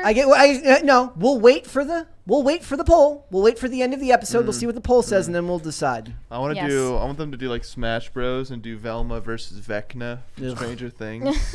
See, that's no. Like everyone wants that stuff. Everyone's like, I want Marvel versus DC. I'm like, I don't want. Like, Yeah, just, no. it's so tired. Please stop. It will never happen anyway. Yeah. What if Scooby Doo did come into like the Stranger Things universe and be like, you freaking kids don't know what you're doing? Did you see the? Did you see the We'll horrible? take care of I mean, a this. parody movie could do that. Did you see the horrible LeBron Space Jam? Yeah. That is Oh, what happens no. when Yes. that is what happens when you mix all your properties together. It just becomes a big product placement. It's awful. As Biddy if anybody Beasley- could remake Space Jam. Sorry, Yeah. Tacty Platty said, I'm an Aussie or Aussie. Alex Jones? Is that what you mean? Big avocado is making the frogs gay. Is There it was. that any good? Right. Crikey. Perturbed Nice. Alpaca said, I heard we had to pay to hear Mary's Australian accent. I request you point to random objects in the studio and say that's not a knife. And then you have to I say, don't- "This is a knife." Was that a good Nice. one? It's from. It's very It's alright. nasally, by It's the way. alright, yeah. That's a Quite movie You reference. have to add a little bit of a drunk slur to it, right? Right. Yeah. Apparently, some got twang. chat. Nobody. I think everyone in this room besides me is too young to have ever seen Crocodile Dundee. No, I've seen Crocodile Okay. Dundee. I've seen it. That's not a knife. That's a good scene. That's a Yeah. good scene. I've seen it, but I just didn't like it. Yeah. Francisco Sanchez Jr. said, hail to the Queen, King, and the 2 Chads on PCC Yo. today. I'm one of the Chads. You guys argue about the rest. Mary, I'm cool with that. Mary, can you say, put a shrimp on the Barbie in an Australian accent? Put a shrimp on the Barbie. I don't know. They don't even say that. No, That's, they that's don't. probably a complete stereotype. They don't That's so really say They racist that. say it against all the Australian time. What are you people. guys talking about? Dude, Australians? No, Come they on. don't. They don't say that. That's their favorite thing to say. Did we ever on air watch the thing about the dick sealant? The Oh, we didn't, but maybe next show we'll like that's do that at the it's a whole beginning. thing where he goes dick. That and he sounds goes- like a New Zealanders thing. It's A it's Kiwi. Yeah, Saying it's- dick. Yeah, Yeah. you have Instead to of watch what? it. And The- Dak. Oh, it's I Dak Sealand. disagree with Andrew Tate. And I support climate action. Benjamin Mauser said Mary nailed it. Thank you. Biddy Beasley said CIA has an office in Hollywood and Yeah. OP. Wait, what is this? Operation Mockingbird. Operation Mockingbird. Look into it. Also check out Huh. Robert Sepper's video on Hollywood propaganda. And read the book by Christian Toto. But the other thing is like that would be a movie. A movie about the CIA officer working in Hollywood division would be freaking great. Like Yeah, you it'd could be make cool. a great like comedy about a guy I who's was just gonna say he gets in trouble and he gets demoted to like Yeah. the Hollywood role and he has to have to like take care of a babysit a bunch of celebrities. no. Well, it's the idea like that it's kind of crazy. Like, did anybody see Trumbo? Like it's like the opposite. Okay, think like get Bryan Cranston to play like a CIA officer in charge of Hollywood propaganda for the CIA. That would be hilarious. Peter but way too Knacknickle. realistic, so they would never do it. Exactly, it'd be freaking great. It'd be cool to compare it to like Beverly Hills Cops, or Beverly Hills Cop, where all things are nice and everything looks like pristine, and then now Hollywood is just this. It's like, it's such Just a a it's such a mess. cesspool. Yeah, it's a cesspool. Well, you watch like the movie American Gangster, and you see a look at like how like awful New York used to be before Oh, yeah. Giuliani took over. Now Right. you look at it, you're like, it's probably not much different than it is now, No, right? no, Like we're it's kind all, of back It's all gone there. right back. Yeah, It's all right gone back to where it back. was. Mhm. Biddy Beasley said, what are your thoughts on the menu? I give it 9 out of 10 wet kisses. We stand Ralph Fiennes and Anya Taylor-Joy in my house. Why didn't we go see the? We didn't see it because it was like over The holidays? Christmas. Over Christmas? But I watched it after Christmas Thoughts? and I really liked it. Is it a film? it was. I don't think it's in theaters anymore. Maybe it's like almost gone, but I really liked it. I don't know what else to say about it. Right. I just like the way that it's kind of mocking rich people the same way that Glass Onion did in a way. Okay. It had a similar feel, like, you know, it's a bunch of elites. They go to an island. Shit goes down. A lot of people weird die. stuff happens when elites go to islands. That is very strange. Yeah. I was like, Why are they so focused on it? If only we could Yes. have a list that told us. What are everyone they that went to them. preparing us for? It's like they're trying to normalize it, guys. Interesting. Let's do one more, and then we'll move on. Okay. Tacti Flatty said, Brett, I also really liked the 2018 Predator movie. You might want to keep that to yourself. We'll keep that to ourselves, like me and you, buddy. Okay. We'll keep that to ourselves so that we don't lose all credibility. Next, we're going to get into a public beef that I enjoy greatly. Andrew Tate just has a long list of public figures and influencers that he wants to start beef with, and he's just checking them off one by one. So Logan Paul is next. He's the next victim. So here's how it went down. Logan Paul on January 10th tweets, "The Matrix is real. Pray you never become its target." He's probably trying to like be buddy with Andrew Tate right now, because like they were planning on doing a fight before Andrew Tate's arrest, that's so their true. plans fell through. But They could fight now for- Andrew Tate has decided to continue the beef from inside his jail cell. So two suspected Baller. so two suspected criminals / entertainers are beefing on the internet while one of them's in jail. Name a more iconic duo. Did I'll wait. reality just kind of like concede? This is a psyop because they're trying to make you forget about our boy SBF, Like- Bankman Fried. Right. He's Oh, still out there. totally. I think reality just gave in. We're just like, F it. Like, Yeah, like, so- like everyone's like, wait, isn't one of them in jail? They're like, so? After that Logan Paul tweet, Andrew Tate quote tweeted him and said, Wait, how is he doing this? "It's like no. He's in a like, European jail. He's in get- Romanian Eastern jail, European. and Eastern he European is like, jail. he has a scribe sitting outside of the That's jail cool. cell, Right. and he's just dictating his tweets to the scribe like some medieval Good prisoner. sir. So Here's my Andrew next Tate tweet. tweeted, "You are the Matrix. You are an agent, but the Matrix is cracking, and now you will pay the price." This is like way too dramatic it's for so just two fake. people having Twitter The beef. entire world is so fake. Look, it's it is. funnier to me if he's actually passing these tweets on to his lawyer. And his lawyer's actually, these are like the most expensive tweets in history because he has to like, Yeah, his lawyer he has to pays like per by tweet. the hour. So he has to pay like he's like, okay, first you say this. And then he gives him a list. Like if he responds with this, you respond with this. If he responds with this, you respond with this. And How he's I getting billed picture for it every is hour. like Aiden Ross is his scribe. Oh my. Aiden Ross is his like eunuch scribe. I'm thinking all of this is like See, Aiden medieval Ross shaved terms. his head to look just like Andrew Tate. Really? After Yeah. sniffing the chair. The Yeah, chair sniffing was wow. beyond the pale. Like, that was wild. So anyway, an hour later, Andrew Tate tweeted, "LOL, even in Romanian prison, they talk about Logan Paul being a scammer." Called out. Called out. So Wow. this is referring to Logan being a scammer because he came up with this crypto platform in Oh, 2021 man. that was meant for Crypto Zoo, right? yeah, it's meant for a game called Crypto Zoo that never came to be, where you have these animal NFTs and they evolve like Pokemon and then become more valuable.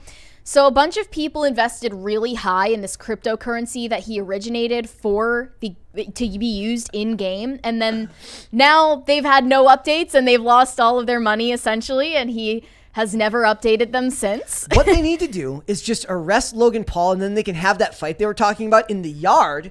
And what they'll do is they'll battle. Like if Logan wins, he gets Tate's like cam girl business, and if Tate wins, he gets Crypto Zoo. It No, should be dude. like a gladiator fight. Yeah, like Yeah. One person walks out. Well, have you Yeah. guys seen the CoffeeZilla episode? Yeah, that I was reading released all about it, this? but I'm planning on watching it. He It's- basically like exposed the whole thing. Yeah, and Logan's as much as I would like to be like, yo, throw Logan in prison. He's the Are you gonna stand mastermind. Logan right now? He's no, stand but Logan Paul? he's just He needs one help. piece of the very evil puzzle that is Crypto Zoo. And He's just the a layers are pawn. deep. One could call it a glass onion. Yeah, So there's- he like offered this hollow rehearsed apology like usual, and Mm-hmm. then didn't refund anybody. I don't Yeah. think it was an apology. I I don't think he think he said, said like- he No, was he said it was the sorry. developer's fault. Yeah, he just passed. He literally He was just like, "Sorry if passed you the feel that blame." way. Yeah, he's like, "I'm he took a- sorry. he took a I got dollar out. screwed too. pass This the is buck. the And guy he who did threatened it. to sue CoffeeZilla for Yeah, defamation, Well, and then he was walked it like, back never mind. This past weekend, yeah. Because it's true. It was like that Moist Critical video about the lady who claimed to find the killer like with tarot cards, and then found it wasn't even the person with the right, like it was the same name, different person. Oh yeah. I Like, remember this. Oh, Yeah, the internet is a horrible place to be. it ladies and seriously gentlemen. is. So I am not, in fact, an alumna of Andrew Tate's Hustler U program. Oh. A lot of people have claimed that program is sketchy as well, but not that it's like a scam. I think overall, Yeah. if you should be Scared the life out sus of me. of any influencer, it's when they are selling you an ebook or any online course that is not individualized Or to you. JPEGs. Or NFTs, or like don't invest in something that you're kept in the dark about, Yeah. such as CryptoZoo. Like, make good decisions, people. Mm-hmm. And Logan Paul also recently got in another scandal because he was accused of animal neglect for Oh, a pet pig he yes. had That's named right. Pearl. Which is a big thing in influencer territories. Like, look Yeah. at this fun animal that I can use for money. Because Right, it's so influencers are mean. evil. Like, a pet is a lifelong commitment, and that's why I find it so disgusting, because like you can scam people because they're smart enough to know better, right? Yeah. But don't mistreat a completely helpless creature. So basically this came to light because a rescue facility called Gentle Barn posted a TikTok about finding Pearl abandoned, and let's just show that TikTok on screen for you guys and show what happened to this animal he adopted in like 2020. Yeah. She was found with another pig who passed away, lucky to still be alive. Belonged to a famous YouTuber. Yeah, so here's the caption. Pearl was found alone in a field next to another pig who had passed away. She came to us with tattered ears and a potentially life-threatening infection in her uterus that has been since healed. Clearly had been through so much trauma that we can't begin to imagine, but she's now safe with us at the Gentle Barn. From what we've been told, it's believed she was purchased originally from a breeder by an influencer. Logan Paul. People often buy mini pigs or teacup pigs Yes. for clout online, believing they will stay small. When inevitably they grow very large and have unexpected needs, they are sadly discarded. I've heard teacup pigs aren't real. Like, Well, they it's don't just a actually name exist. like teacup chihuahua, but the chihuahuas obviously stay small. I've heard, yeah, the pigs, like, there's Purse no such puppies. thing as like a mini pig. Yeah. They Yeah. all get big. It's like you make the used car run just well enough to get you 1,000 miles off the lot, and then it breaks down. And I heard the only way to kind of keep their size down is you're basically starving them. You're not letting them Right, grow. which is obviously abusive. Yeah. He did let Pearl grow to full size, but he didn't keep her for long because once COVID hit, he like essentially fled to Puerto Rico. Like he moved in April 2020 and left her behind, rehomed her to some ranch that was nearby him. But then after that, it was revealed in his email responding to the allegations to TMZ that she actually was rehomed several times and Yeah, he eventually wasn't was left for responsible. dead. He wasn't responsible. No. I think he's still left responsible because you are committing to this animal you adopted for life. But he rehomed it. That's 'cause he not couldn't keep it. responsible behavior. And so if he How rehomed, could he know the home wasn't going to be good? it went out of business and then got rehomed again by someone else. Right. It's Yeah. not that he could have foreseen that, but what I'm saying is when you take on the responsibility of an animal, especially an intelligent one like a pig, that is a commitment big enough that you can't just toss them off the second you're bored of them or the second they are inconvenient to you, You especially when shouldn't. you're a multimillionaire. You shouldn't, but He can afford if you're it. in farm, like we're out here, I think there's definitely a lot of places you could find a new home for a pig, right? Wouldn't consider that irresponsible. It's not like you're just dropping it on a family that's only had cats. I think before. not knowing that it was going to go out of business and then get left with someone that wasn't responsible, I think that kind of takes that off him. You doesn't could it? argue Yeah, that he I should get your have. argument. It's like giving away your dog. Like they are as Some people intelligent have as to, dogs. but some people have to. And he didn't Not give- saying he had He to. doesn't have to. He's a multi-millionaire with didn't unlimited wanna take care of it. resources. No, Because no, it's but I a- He think didn't it's even his follow right. up with them to find out what was Interesting. happening, anything. It's screwed up, but I think it's in his right to like go and get rid of the pig if he wanted to. And not know that it was going to a place that would go out of business. He tried. and It's not like then- he left it in a box on the side of the road. I No, mean, it's not exactly like that, but I just think like, what are you thinking when you get one of these animals just to get clicks on TikTok They're or not. Instagram? They're not thinking. Remember when Justin Bieber had like monkeys, and he got pulled over, and there was like monkeys that's in the car. that's not Forgot about cool. that But totally. I know. those aren't to be domesticated. I think pigs. It's safe to assume they can be domesticated animals. Well, Cassandra would disagree. I mean, we can't talk about that because legalities. Okay. But I just don't think that he's absolved of responsibility simply because he looked for a good ranch to bring her to. It's because he literally has unlimited money to take care But of any they didn't animal contact he him. adopts. They did not contact him when it went out of business. I don't think it's their like. It's like he gave the pig up for adoption. He's no longer the owner of the pig. It's the owner. now this- It's the owner who Why took would- it that is responsible for it. it seems Yeah. weird that they'd I mean, I contact get what you're saying. you. That you're saying that he shouldn't have done it in the first place. Right. But I still don't. I think that's a bad choice. That doesn't make him responsible for what happened to it in the long run. I'm just never going to be the one in the corner of like saying that Logan Paul isn't responsible for something bad that happened. That is like tangentially No, I related mean, to him. he's He's definitely a obviously a jerk. sociopath. Yeah. Like, I think about think- this. He, like, so many people still know him only for filming a man who had hung himself. in Japan, right? Yeah, like, Yeah.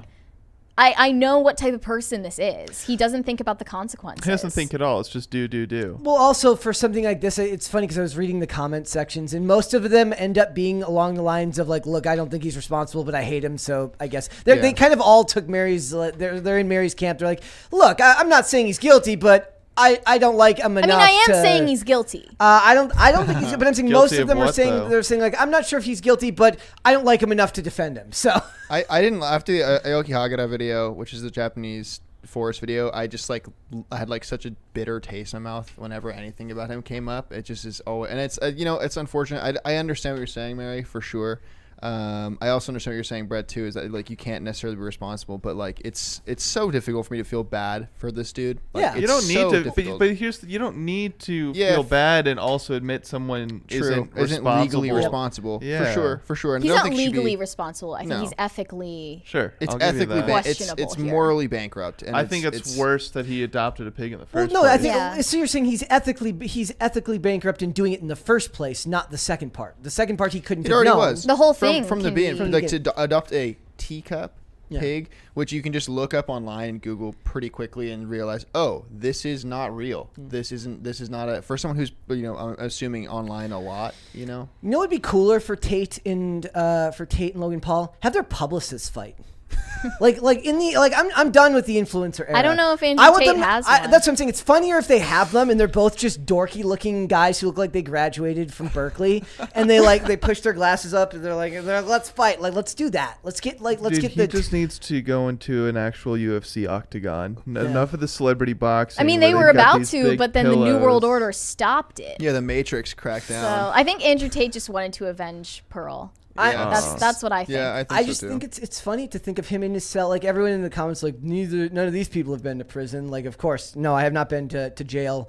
But, Hey, you don't know my history. but in general, but I have been to rehab and they didn't allow you phones there. But the point is like, yeah, he might have a phone in there, but it's funnier if he doesn't. It's Yeah, funnier if he doesn't have a phone and he's dictating to his lawyer, all right, I want you to tweet this and I want you to tweet this and I want you to tweet this. And the lawyer's like, okay, like some high-priced legal dude is just like, well, that seems stupid, but if you're paying me, I guess that's fine. I wonder if it's like a simple machine learning AI that just put on all of Andrew Tate's tweets and video content that just speaks like Andrew Tate, and you can just feed it information, like a couple It's all parameters, and it fake. just makes him all this nonstop Cobra Tate content. That'd be even better. Cobra Tate content. Yeah. Once he's out, I know that they're gonna follow up on that. Ooh, plan once to he's out? fight. Think he's getting Oh, out? do you They think- they rejected his recent appeal to get out early. Yeah, and they're doing they- more raids as we speak. Yeah, So he's still in just raided jail. Some of his stuff Yep. again. He'll get out recently. eventually, Not and then await necessarily. trial, right? Maybe. So the way We'll see. it sounds like it works over there is here we have innocent until proven guilty. They won't put you in jail until they have some kind of evidence. There they have a suspicion. So he's in jail and while they look for the evidence. Correct. Yeah. Yeah, they well, that's what find you get when evidence you to go keep to 'em a there. country like Romania. You don't have rights there. Yeah. It's not a thing. And- Hide all the evidence in the Bugattis. Is it Romania with the vampires? Hide the Bugattis. Maybe Quick. that's all the documents are there, and he's just banking on them being really corrupt and stealing them, so that way the Yeah, evidence yeah, goes yeah. missing. I think one of the things that was really telling about it is when they rated it, to say if whoever's watched the video, they have all the press with them and everything like that, and you don't see anything overtly criminal, at least when the first raid is happening. I think they found like some handguns and stuff, which apparently are very illegal in Romania to possess, which is probably going to be some of the larger charges that he'll be facing. Because they would always talk about, whenever he would do videos, he would talk about how it's like, if you break into our compound, he's like, we have knives, and like he would never mention firearms. Yes, exactly, because he understands a lot about that. But I don't think that if they broke in there and there was a lot of highly illegal stuff going on, he really had like women chained to the chained down in the basement or whatever in a dungeon. The cam girl dungeon. I still can't get over you'd see it. It'd be like, I mean, front what it page really news. looks like is like, I just confiscated your passport and you can get it back when you reach like this benchmark of profit for Right. me. That's Correct. what that really Correct. looks like. Have you ever seen those content creator farms in like that's China just or crazy. mainly China, where it's So you like get like a there's foot giant- of space on either Yeah. Well, side. some people say that those are like private businesses where influencers rent the space for Yeah. a period of time to do like TikTok live streams. Yeah, they have like a light, an outlet, and everything. Yeah. But what if like What if it's that's not just what I'm that? thinking. It was What if that's what we're told it is? right? Who But I mean, that's Very what true. I think with his. What if that was just his operation? I still can't get over the claim where she's like, we were just sitting in bed and then he just turned and punched me. I'm like, there's got to be more to that. The claims. I looked into the claims after the Eliza Blue episode, and I was just like, what? Like, for real? Like, I don't know. Yeah. If you even, and I'd watched. I don't know. I wouldn't say I'm not in Hustlers U. I'm not a member of the War Room, but I watch enough like shorts and etc. of Andrew Tate to be like, there's no way he would do that. Like, who would do that? Why? He knows that if he were to do something like that, he's highly likely to be, in the situation he's currently in. Yeah. Why would he just, like wake in the morning and just be like, you know what, bam, and just hit some girl, and like it wouldn't make any sense. We're all wrong, and he's the next Epstein. Or we're wrong. And I'm waiting for the preponderance of evidence. When there's evidence that shows that he did these things, fine. If you did these things, yeah, despicable. Lock the guy up. But Yep. and if there's not, if you're just an accusation is not credible evidence. Just to say that someone did this is Right. like that. But that's where we're in right now. That's what cancel culture is. Oh, you did this. Like, now it's time to face Believe all victims, Yeah. or whatever it Mhm. is. you Yeah. know? It's kind of like, have you ever heard the old Bill Burr skit where he talks about how Rihanna got the lumped up photo, and he talks. Oh, and yeah. he talks about it. He goes, do you think that he was just standing there and just decided to punch her in the face, or do you think that they were in the middle of some epic end of the relationship fight, and she said something crazy to him, and it doesn't excuse what he did, but it's like when you hear only one side of the story, like we were just laying in bed, and then all of Yeah. a sudden he just smacked me in the face. I'm like, you can tell me that you said something awful to him. It's still wrong that he did that. Like, Yes, you don't need exactly. to censor your side of the story. If you said like, oh, I don't give a fuck about you, like that's doesn't mean what he did is right. You don't need to censor yourself. If anything, it just proves that he doesn't have the impulse control and he doesn't Right. live by the convictions Right. that he claims to live by. So like, I actually think it does more of a disservice to not tell Right. the whole story, because there isn't any reason to do that. It's like, that's what Bill Burr says. He goes, there's 1,000 reasons to hit a woman. You just don't do it. Somebody chatted. They Burr's said a he was legend. sleepboxing. Yeah. Francisco Sanchez Jr. said, the last series I watched to completion was Watchmen, barf, but my top 3 of the 21st century would be The Shield, The Wire, and The Leftovers. Honorable mentions to Justified and Terriers. Every single one of those was freaking awesome. The Shield and The Wire especially, and Justified especially, are 3 of my favorite shows of all time. They're making a Justified continuation right now, a 10-episode limited series called Justified Primeval. That is going to take place in Detroit. It's based on another one of Elmore Leonard's works. Unfortunately, I don't believe it's going to have Walton Goggins in it, which is a problem because he's really the second part of that show that really makes that show work. So, yeah, those are 3 absolutely huge wins as far as shows go. Potatoes for Seamus said, hi, Brett, Mary, and Kellen, but most of all, Serge. Oh, That's sweet. Jeez, hey man, what's up, Potato Man? Magic Conch said, make my Aussie friends say aerator all the time. LOL. It's Mary's turn. I don't even know what how to pronounce that in an Aerata. American accent. Aerator? Let alone in an Australian accent. Let alone Australian. Aerator. That's pretty Aerator. good. Yeah, something like that. Corey Anderson said, Sean Mary is an angel sent by God, and as a Christian, I shall heed her warns. I mean, warning. Maybe there's a character limit there. Yeah, there might be. Corey Anderson also said in regards to Pearl, Brett Cooper has a video about it. Paul is innocent of harm.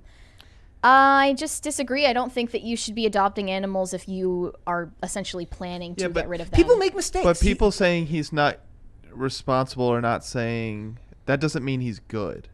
You can be. Yeah, I know. I don't care about Same with Andrew Tate. context aside. He did something wrong. He's still guilty in my Same opinion. with Andrew Tate. Yeah, but there's conflation there. That you're conflating like he's guilty of the harm of the pig, but you're saying he's guilty of irresponsibly purchasing something, and those aren't the same things. No, there's consequences to your actions. That's a core element of whether it's a moral action or not is what results from it.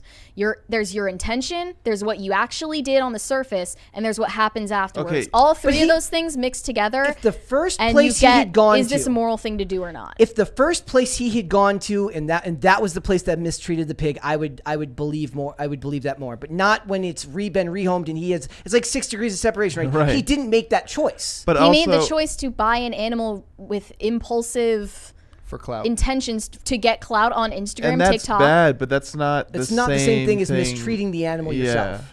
Yeah, it is because he intended to get rid of it. Of course, yeah, but Did he say that? Did he say he intended to get rid of it, or just that he decided to? That's move what and these they- influencers do every time. That's not a strong argument for you. I know, like I'm you not can't saying- generalize and apply that to Logan Paul. I I'm mean, not a saying lot Logan of Paul's rich a people good dude. do I just disagree in this. buy in this exotic respect. animals Yeah. because they can. But I would argue Logan Paul, with how famous he is, has even less time to take care of a pig. And the responsible thing to do was to give it a better home. Yeah, The like, responsible thing to do was obviously to not. not by Of the course, cow of pig. course, but that's not what this is. You know, that's a separate issue. It's Yeah, not I really a understand. separate issue. It is a It's- separate It is issue. a separate issue, I think. whether he should have bought it or not. Yeah, is a it's separate Separate He issue. needs Then look, impulse he's control. made this decision. Now he has to make another decision. The decision he made led to a good home that eventually led to a bad home because of the consequences of that business going out of business. I don't think those are the same thing. Yeah, Okay. and I know he has a lot of money, but that does not necessarily mean. And I'm he has a not lot saying of he's a good dude. time He's I to mean, take care of a I think pig. you guys care a lot more about absolving Logan Paul than anything. I just don't really wanna even play care. fair, you know. Like he shouldn't have got like influencers do not go and buy exotic animals. Look at Tiger. Look at any Should have story. sold him to Tiger King. That's what It he should've doesn't done. like it doesn't pan out. Now, if you are to do it, do your research before rehoming these animals. I mean, I would trust the pig with someone else more than I would with Logan Paul. Yeah. It's like, what are we gonna do? He already has the pig. He already went out and made that dumb decision to adopt it. Right? It's another whole decision, like Brett said. You know. So Okay. I don't know. I don't think he's wrong for rehoming it. Shouldn't have gotten it in the first place. But I don't think it's Logan's. He didn't endanger that pig, in my opinion. Carnell said, animals are not here to produce for us. They're here with their own intrinsic value and right to life. That is all. I don't even know if I agree with that either. That sounds like some PETA stuff. I do believe animals are here for us, but I also think they have intrinsic value. I don't think I agree.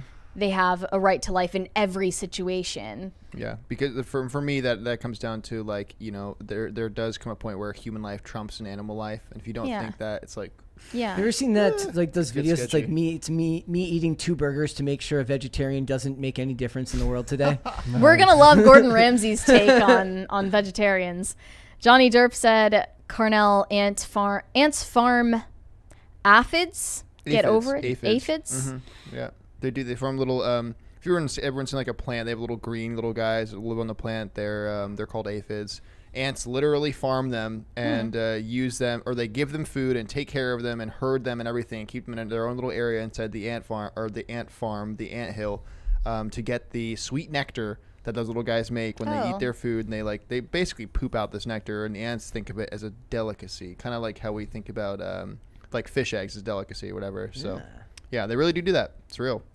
John S. said, yo, whatever happened to that Avatar The Last Airbender Netflix project? They aren't working with the OG showrunners, but is it dead? Anyone know? I haven't seen any updates on that. I haven't either. They're, I like, knew it was waiting supposed for- to be live action, but if it is possibly dead, I'm happy about that because I knew that they were going to mess it up. They're waiting for James Cameron's Avatar to get out of the news cycle because of the name. Well, how can they try it all over again when live action M. Night Shyamalan Avatar: The Last Airbender already was a miserable failure? That was in theaters at the same time as the first Avatar movie from James Cameron. Yep. It was so confusing because back then you'd be like, I went and saw Avatar over the weekend, and someone was like, oh, which one? Blue people or blue arrow on his head? What a died. time to be alive. What a time to be alive. We all missed 2009. Anyway, we're moving on to Gordon Ramsay and his interesting parenting style with his kids. It seems like he's continuing our ongoing discussion about celebrity nepotism and Nepo-Babies.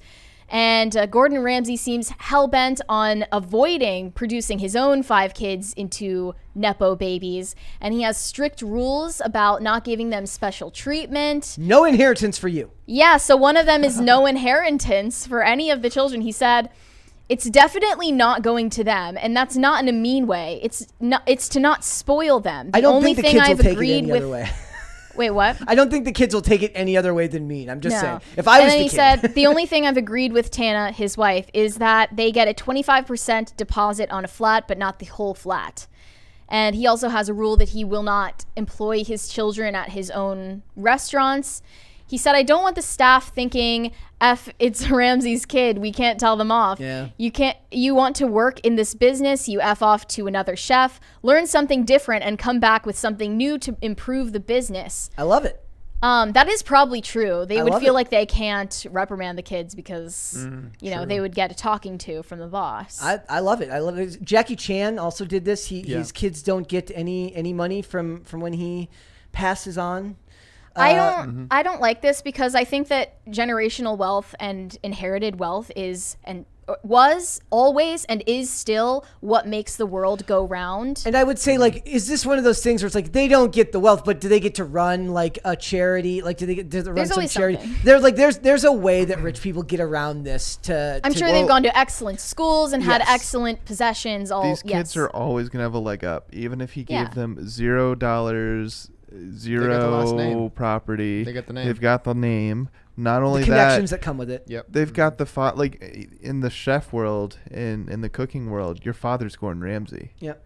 As long as you spend a little bit of time in the kitchen with him, you're gonna be a really good chef. And that's what I was saying about nepotism isn't inherently bad because it's just furthering your skills. Like humans have done that for generations, for thousands of years. I love it when these actors actually rise above the expectations that are set for them and do really, really well. Like, I love to see it work out for them. Yeah. I just laugh at them when they get really, really defensive about it. Like, they should learn to embrace it and just... It's hard because, like, when the question's lobbed at you every time they have to do one of these interviews, well, your dad is this person, your mom is this person, that has to be tiring and annoying to have to deal with all the time. Sure. But something like this is probably the better outset, right? Is the kids... I don't know if I agree with the idea of not giving them any money, like any inheritance at all. He's when they pass. saying if they go move out, he's giving them, a 25% of... He's giving them a down Shaq- payment. deposit. Shaq also Yeah. said that I remember Shaq saying his kids don't get any of his inheritance unless they get 2 college degrees, which is hilariously worthless. Like, you're making them spend your money. It's a very pedestrian idea of how Yeah. you get ahead in life these days. Yeah, so he's like, they likely would be better off just like working with their dad and finding something they're interested in and allowing that relationship to open doors for them than going and get 2 useless degrees that maybe they don't have any interest in. They're just doing it so they can get their hands on their dad's money when he passes on. Right. Yeah, I agree. I don't know where he plans to put this money then if it's not with his family members. Yeah, where does With it go? him. Where does it That's go? his. It's When Gordon's he money. he literally dies, gets where buried does the with money it. go? I mean, he's got Worse if it goes to all- charities. He's If it goes Way to worse if charities, it goes to it's just going charities. to pay the salaries of a bunch of useless HR reps. Yeah, dude. I mean, he's got like a bunch of different like entities that are pretty much autonomous at this point. You know what he should do is You know? he should donate it to that. Do you remember when Burger King ran that really hilarious Twitter ad that said "Women belong in the kitchen"? Yeah. And it was Oh, for yeah. their pilot program to get women to become chefs, and then they got epic backlash for making a post that said "Women belong in the kitchen." He should donate all of it to that. Yeah. To the Burger King Perfect pilot ending. program. Yeah. Yeah. Or he could start like an anti-nepotism charity that he donates it all to. It's like a program where people with famous parents go to learn any skill but the one their parents do.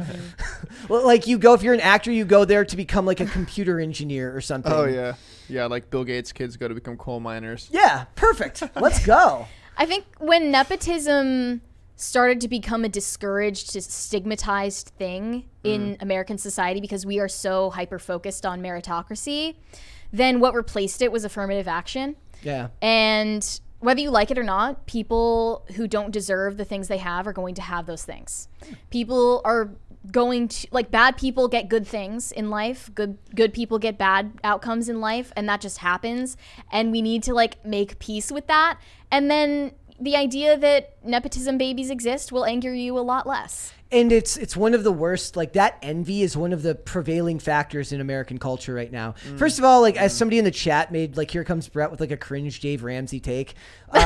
And Don't buy lattes and avocado yes. toast. I Maybe don't- then you'd be able to put a down payment on a house, millennial. I don't have a Owned. cringe. I don't have my own cringe Dave Ramsay take, but he did say that, didn't he say that like only 8% of the millionaires in America were inherited, and like it's usually gone within a generation anyways. So the idea that you think that everyone who's got millions of dollars in America got it because their family was rich, no. That's not how it works. Maybe American aristocracy doesn't reflect other cultures because obviously royalty in the UK, for instance, is like, at least before modernity, it was an evergreen thing that they were always going to have their wealth.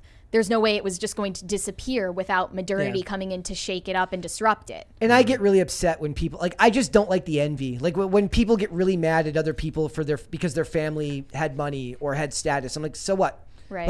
Like worry about your own problems. Right. And like it's just an excuse. It's a further promotion of the idea here that we don't promote a spot aspiration or achievement anymore. Yeah. We promote envy and tearing other people down so you can feel better about yourself. Right.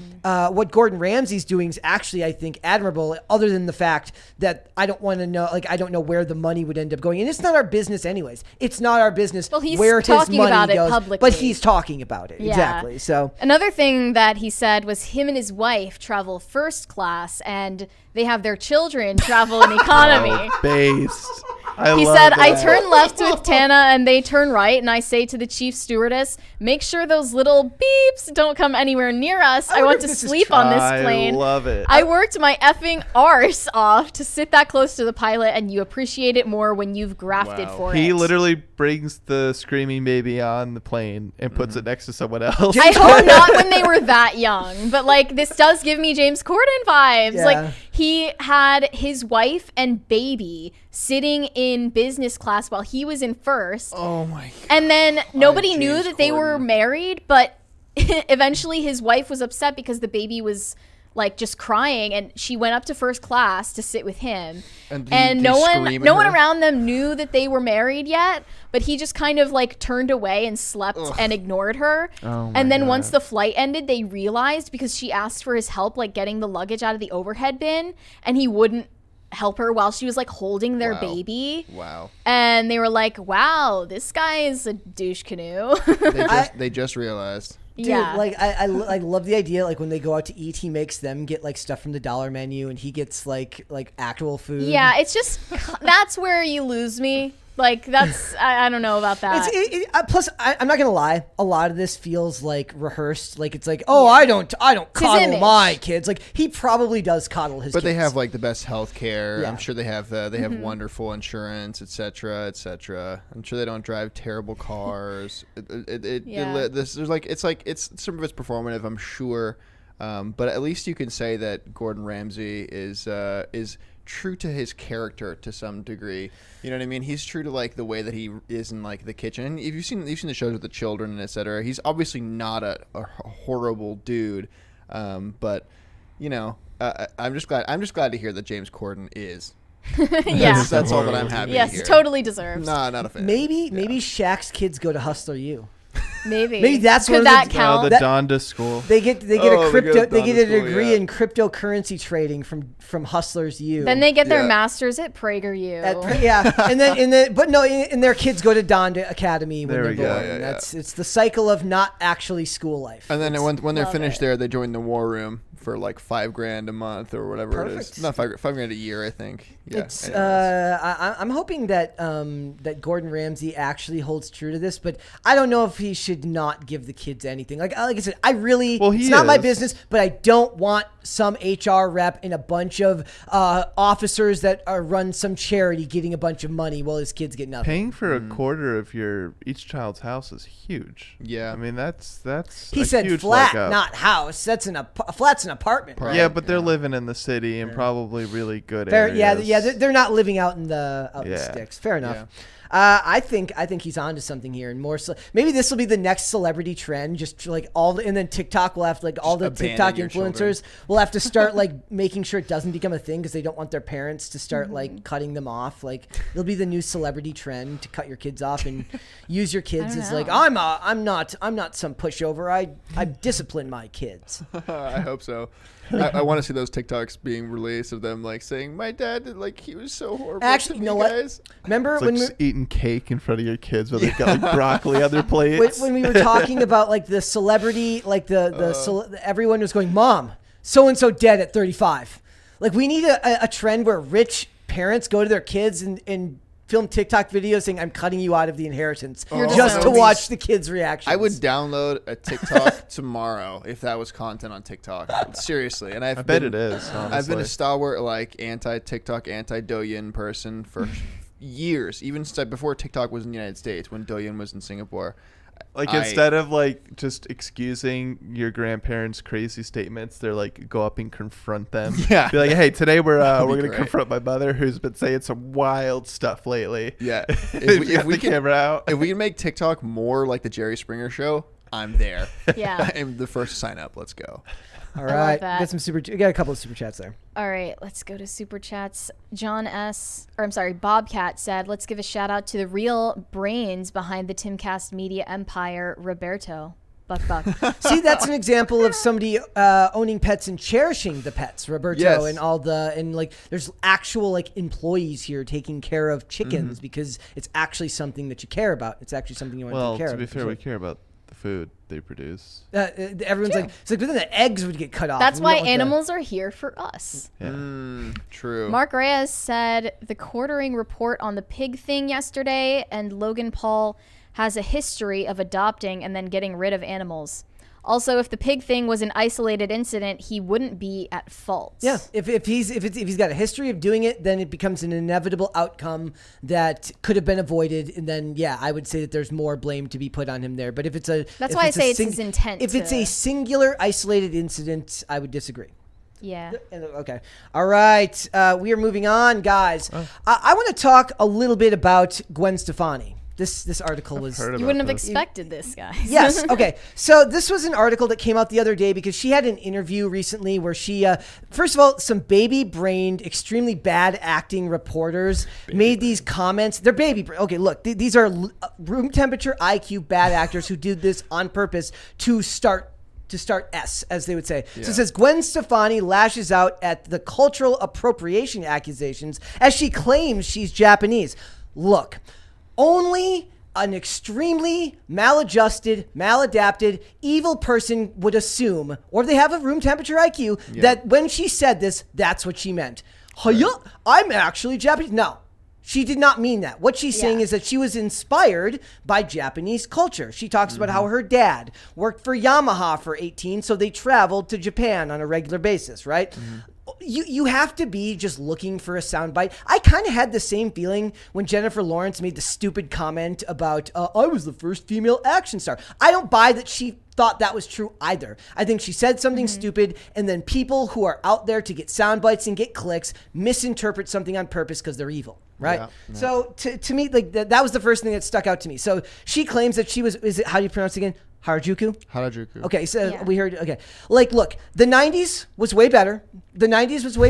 And we were in a more culturally we were in a more culturally harmonious time than Do you guys remember the era she had where she would just have these 2 Japanese models follow her around to all of her media appearances? 4 or 5.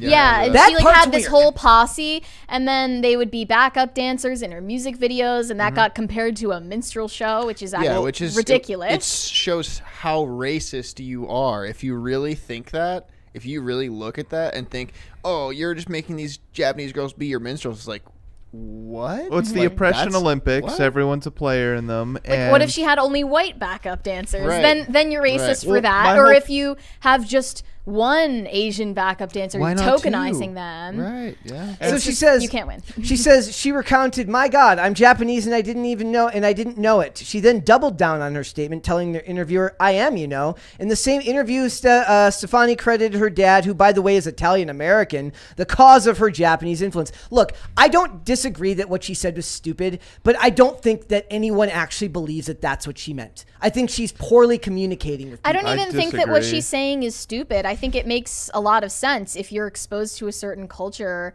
while you're growing up, then you're going to be a part of it in a way, and it's going to be a part of you. I agree They in don't the want racial harmony. I was just They gonna want say, separate but equal. I agree in the sense that she didn't mean verbatim what the quote is here. Yeah. But at the same time, there's people that definitely believe that's what she means. Like, you have now been taught that you can't even appreciate culture that isn't yours. Oh, yeah. Or it's cultural appropriation. It's like, dude, that's exactly. We are not harmonious anymore because if you even say you like anything that's not from your stereotypical, what you're supposed to like and what you're supposed to do, if you like something that's different, what is she then supposed you're to in like? trouble. She's Italian, so she's supposed to like They The want her- Godfather and and cannolis. pizza. Like, Yeah. kick rocks, dude. Yeah, dude. The whole point of the Great American I Melting saw- Pot was that you're supposed to be influenced by other cultures, not just your own. I think it was ABC News on. You know, I like to turn on sometimes the just mainstream news on my computer and have it just playing while I'm doing something else. And this story came up, and there was a panel of 3 women, and they're all like, "Oh my God, this is the worst thing to ever happen to us. She is all the harm and violence that she's doing to people." Yeah. And I'm like, what the F am I listening to right now? And I'm like, oh well, I shouldn't have. It's my own fault for clicking Watching ABC. Yeah. Yeah, right. But it's like, yes, maybe it's in bad taste. But to call her then racist, to say that what she's doing is absurd. violence. Yeah. It's absurd. I Get She think outta speaks about it here. with nothing but glowing. Yeah, Right. the You language can't that appreciate she it. lashed That's racist. out is absolutely insane because all she said was, it should be okay to be inspired by other cultures because if we're not allowed, then that's dividing people, right? She said it was a Like- beautiful time Amen. for creativity. And then this was compared to Avril Lavigne's song Hello Kitty in like 2014. She I had remember this that. music video for it that was very highly criticized because that was sort of when the cultural appropriation conversation was ramping up, Yeah, it 2014, 2015. And that's why I think the debate about cultural appropriation has been dead and gone for some time now. It's just, it feels outdated. And I say if globalism is the future, whether we like that or not, then the blending and ultimately the erasure of different cultures is the only way that that goal is achieved without atrocities happening, without bloodshed happening, to be totally honest. Maybe not erasure, but blending. Because erasure would be like as if we're getting rid of these things. And I think the thing about cultural appropriation is we're taking aspects and then like magnifying them in a particular way or a way that's, you know, meaningful to us. And I mean, I'm a third culture kid. When I was going through high school in 2010 in Singapore, like I was told all the time, like you're the future generation of we're a future citizen of the world. You're a third culture kid, which means that like my parents' culture is different than the culture that I'm growing up in. Therefore, I form a third culture because I'm taking aspects of this culture and this culture to perform myself. I think the term that we would use a lot in America is first generation. So you're first generation blank American. Right, because your parents had a completely different upbringing. Right, so I would say in the British speak, I'd say I'm second generation immigrant. Right, Okay. this is technically the second generation because my parents were the immigration or the immigrants in the first case, and I'm the second generation of those immigrants. But anyways, it's like I just don't understand how if I'm supposed to be, you know, or if anyone who's lived this kind of situation is supposed to be like like you said, the future citizens of the world, of this global, world order or whatever. I'm not How to saying be a anything. global citizen. Yeah, if that's supposed to be the future, then how are we going to have, like, what they say, like, describing her as the queen of Because- cultural appropriation? Like, cultural appropriation doesn't exist. I've thought about this a There's a lot difference between too. mocking and then celebrating, and I think that's a huge thing. And if you're stuck in this mentality that you can only mock things and you can only It says more about them. Yeah, it says more about the person doing it or saying it and accusing it than it does, but the reality of the situation, which is that, like, Stefani's clearly influenced by her time in Akihabara and Harajuku, in the Harajuku culture in Tokyo. Like, why can't she be about it? Yeah. Why because she's supposed to be, like, ignorant to it and be like, no, I'm only American, I'm only Italian. That's like some weird Ku Klux Klan stuff where you're like, you better stick to your kind. Like, what are you talking about? It's weird, dude. She talks about how it was a beautiful time for creativity, and what I'm thinking of is at that time, was it Chris Rock who had the jokes that it's Dave Chappelle says the best golfer is black and the best rapper is white. Yeah, we were a far more racially harmonious society because there weren't these weirdo psychopaths on Twitter culturally enforcing their own views on the entire world through ridicule, shame, and a weird sense. Well, that's of the best personal part. importance. Tiger Woods was just Tiger Woods. Yes. It wasn't the first African American golfer to do X, Y, and Exactly. Z. He was just Tiger freaking Woods, and everyone knew him. And His record spoke for itself. Yeah.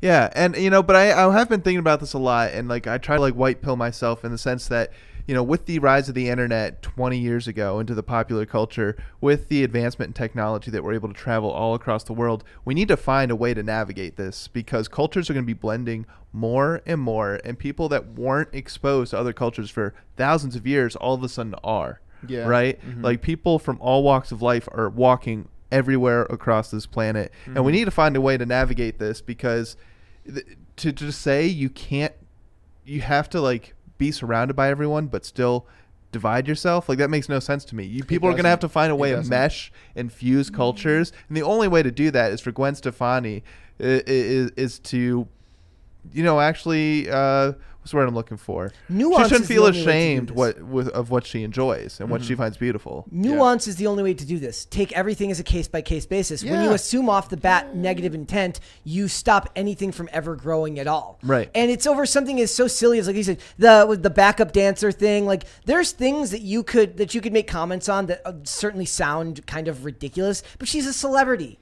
Celebrities are ridiculous. Celebrities are ridiculous people, but we live in a world now, in a culture now, where anything outside of stay in your lane is looked at in a negative way. I even saw some people drawing a distinction between Avril Lavigne's video for Hello Kitty and then Gwen Stefani's, like, Harajuku Girls, because they said Avril Lavigne had bad pronunciation of all these Japanese words and she was just commercializing it. She doesn't really appreciate the culture. And it's like, honestly, whether you appreciate the culture that it comes from or you have no regard for it whatsoever, what you're doing is either way completely harmless. Completely harmless. No one is hurt by Avril Lavigne not understanding the depth of Japanese culture. Like, it does not ultimately matter. There are bigger problems to worry about. Do you remember that video that went viral? It was seemingly innocuous a few weeks ago, maybe a couple months ago, where a guy had a sombrero on, a white dude. It was Will Witt. Yeah. And he's walking around the United States, and people were getting mad at him. And then he goes to, like, an actual town in Mexico, and people are like, "Hey, I like the hat," like, awesome, dude. And it goes to show that Americans just want to be victims, and they look to, I shouldn't even say Americans, the first world, like the world powers. If you're one of those countries, England, Australia, Russia, China, U.S., like, you're always constantly trying to be the victim. And I don't know if it's because we've been on top for so long as the culture. Yeah. Or what, but you're not even supposed to call it the third world now. Is You're that supposed right? to say the global south. Yeah, which is ironically so much worse. And I want to bring that up because someone in the chat said that I'm mocking Southerners by using the stereotypical Ku Klux Klan, like, Southerner, Alabama, whatever accent. Don't let them cancel you. Yeah, I'm not gonna let you cancel me because the point of it the reason I'm saying is because I'm making fun of, I'm lampooning how ridiculous it is to sound like that. It's not real. It isn't someone's real. gonna clip you now. That might have been a worse burn. No, not at all. It's not. It's a caricature. It's a caricature. Right, if you're making a caricature out, like, that's the point. Like, the point is, it's like, I'm not mocking you. Like, yo, I'm not mocking you. It's not the point that I'm making is that, like, it's a ridiculous notion to have that like you wouldn't associate those things together, saying like, oh, you're like literally standing racial segregation. Like what? Like no one's done that since like, you know, maybe some people do that, but you know what I think? I think racists should go to a different water fountain.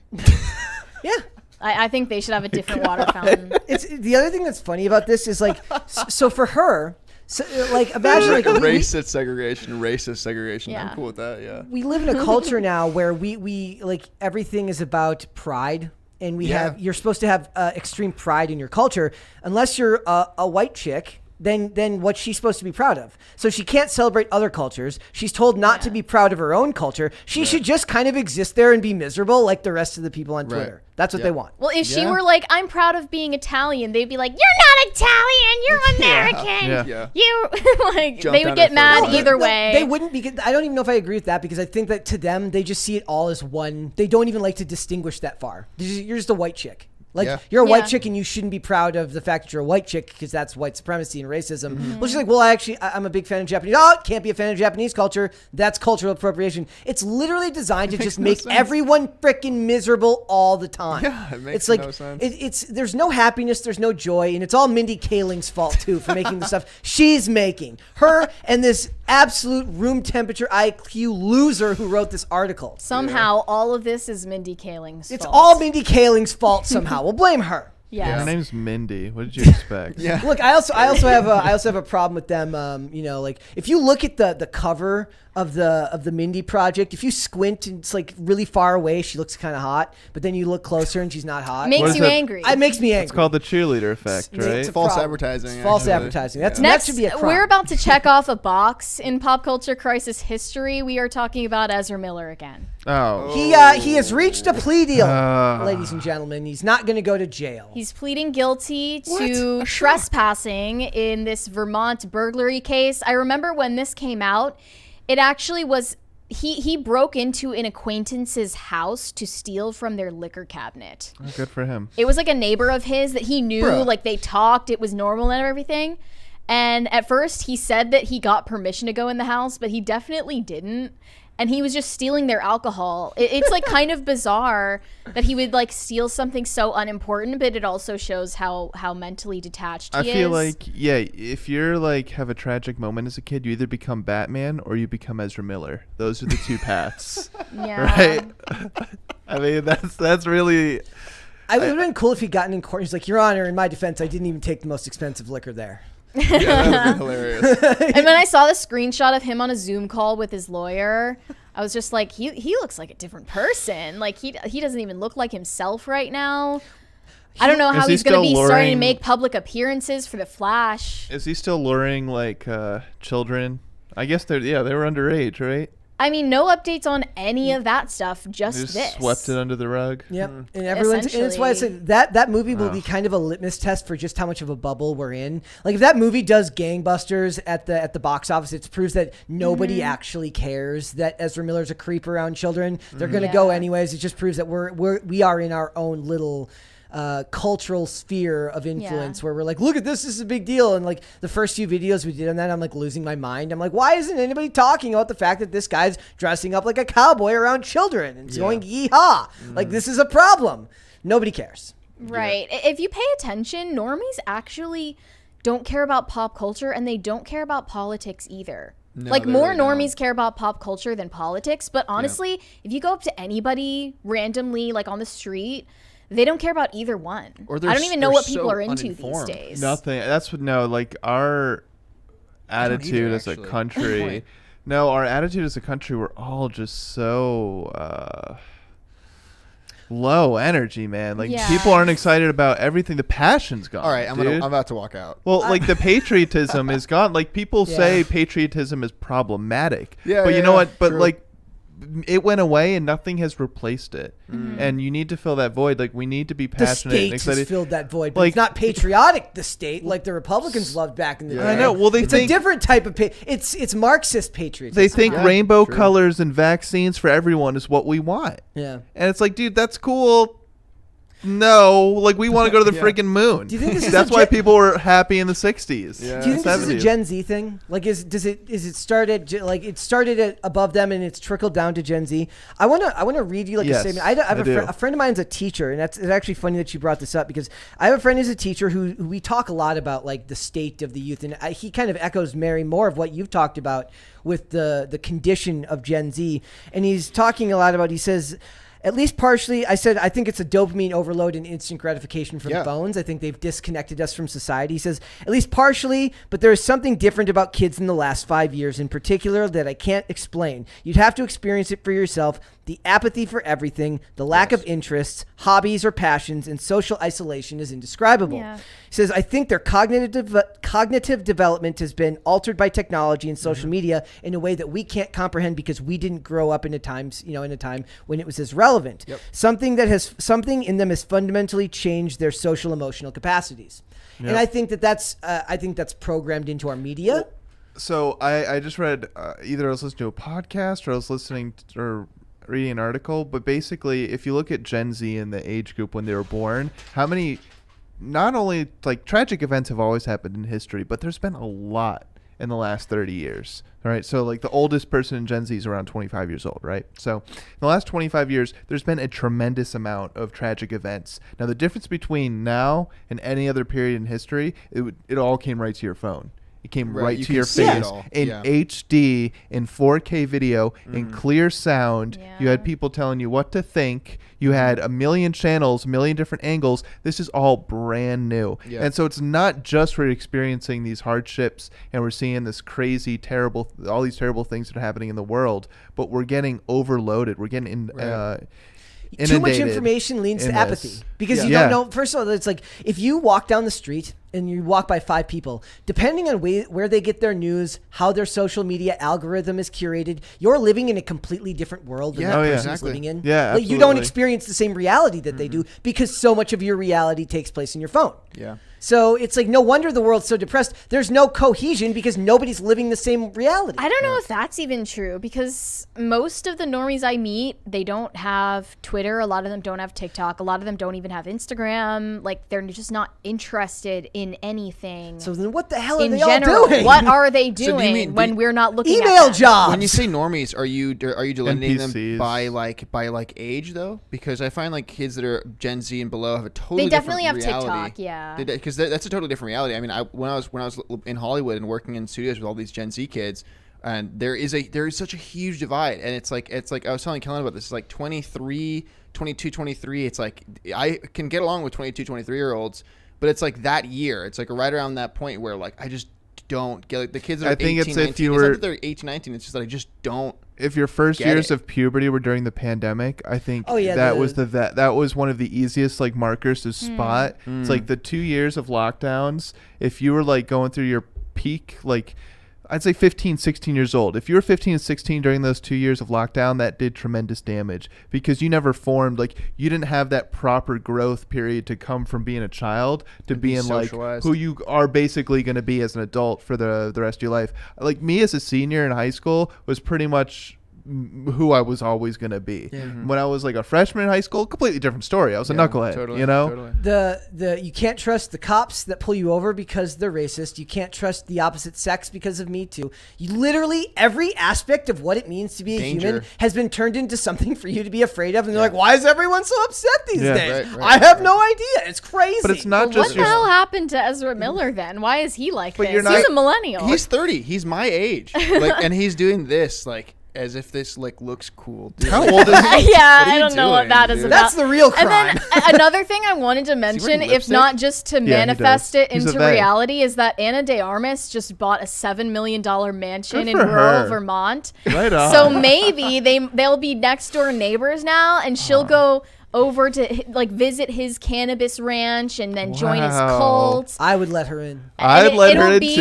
It'll be a modern love story. Oh, man. Good that- for Anna. Like, Good that's for like- Anna. I'm she happy will- for you. She'll make him a he again. Like, Yeah, maybe. Make Ezra. What if there's Interesting movies? how all these androgynous Make Ezra men are like binary only again. into women. What if instead of like she's the man, we have all these new age movies of like detransitioning them, like they are the dude. Yeah. The thing about the they Ezra, them I mean- non-binary thing is like it's so easy to detransition from being non-binary. It's like you didn't 'Cause you really didn't do do anything. anything. Yeah. You Well, didn't he does. do Like, anything. he says in that old interview where he doesn't really enforce it when he's in private. He only enforces it in public because it's a social enforcement tool. It's how many times early on when before it really got bad and I'm just like, okay, I'm done. I would try to respect the pronouns. And then finally he touched enough people. I'm like, look, if he can't even keep his hands to himself, Right. I'm not respecting his Dude, pronouns. the they I'm not. thing is so weird. I don't understand how you can be multiple people. I'm Yeah. sorry. I People do. have tried explaining it to me. I do. It's a disorder. It's in the DSM-5. An actually. idea- We're gonna get banned if An we keep idea going this so direction. dumb, I'm ideas done, so I'm done. dumb that only a college professor could come up with. Hey, true Let's that. go to super So chats. we got a couple there. Johnny Derp said, "You can't enjoy things from other cultures, but if you don't, you're too white." Sounds about right. Well, it's not just that you can't enjoy them; it's that you have to enjoy them, but you have to enjoy them how they say Yeah, you can with- enjoy them within And this that's- lane. Is there anything less enjoyable than someone telling you how you can enjoy something? Mm-hmm. Like a lot. Like I've had people like make fun of me because I'm like I'll watch shows and I'll get like 3/4 of the way through and I just give up. Doesn't mean I didn't love the show. I just lose. Like if I don't get so completionist that I feel like I have to finish it.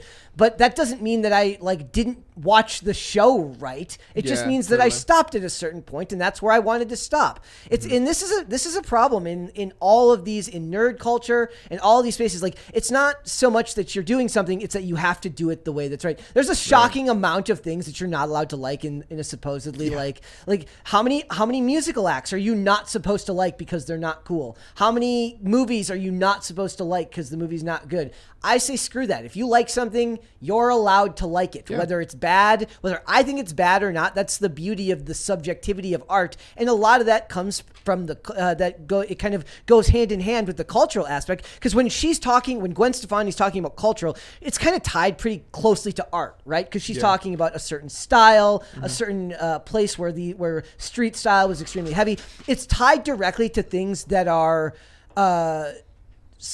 Not subliminal. What would be the word for it? Subjective. Yeah, subjective. It's tied to subjective human interests. Yeah. So the subjectivity means that you don't get to tell them how to enjoy it. Yeah, right. Exactly. Salty Duckling said, "The next generation of humans won't even care about internet drama like we do now. It'll just be part of it. The best way to navigate the internet nowadays and keep your sanity is to do as the Italians say, forget about it." No, about I it. disagree. No, you I cannot agree. stick your head in the sand to pretend it's not Yeah. happening. But he's talking internet drama, not current events. yeah, but Like Oftentimes, Isn't those that's the are same kind of the thing? same thing. Yeah. the best thing you can do if you don't thrive. Look, I talk to Mario all the time about the fact like this job is actually like hazardous for my mental health because I actually hate half this stuff, like Yeah. the drama stuff. I love the social issues and stuff that come up or talking about these things and how they relate to the industry. But a lot of it is like, do I need to know whether Logan Paul and Andrew Tate are going to fight in the prison yard Yes. one day? Yes. Does it benefit my life to know whether Logan Paul was yard. a criminal who abused a pig?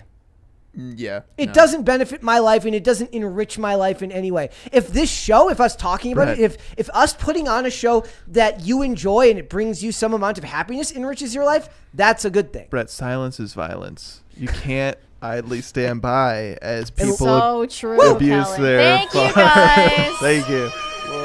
But you're also supposed to sit down and you're also supposed to stop and listen. Silence is violence, and then it's just like screaming and explosions. You're just screaming about Logan Paul. Joe Biden is a kid. Bleep.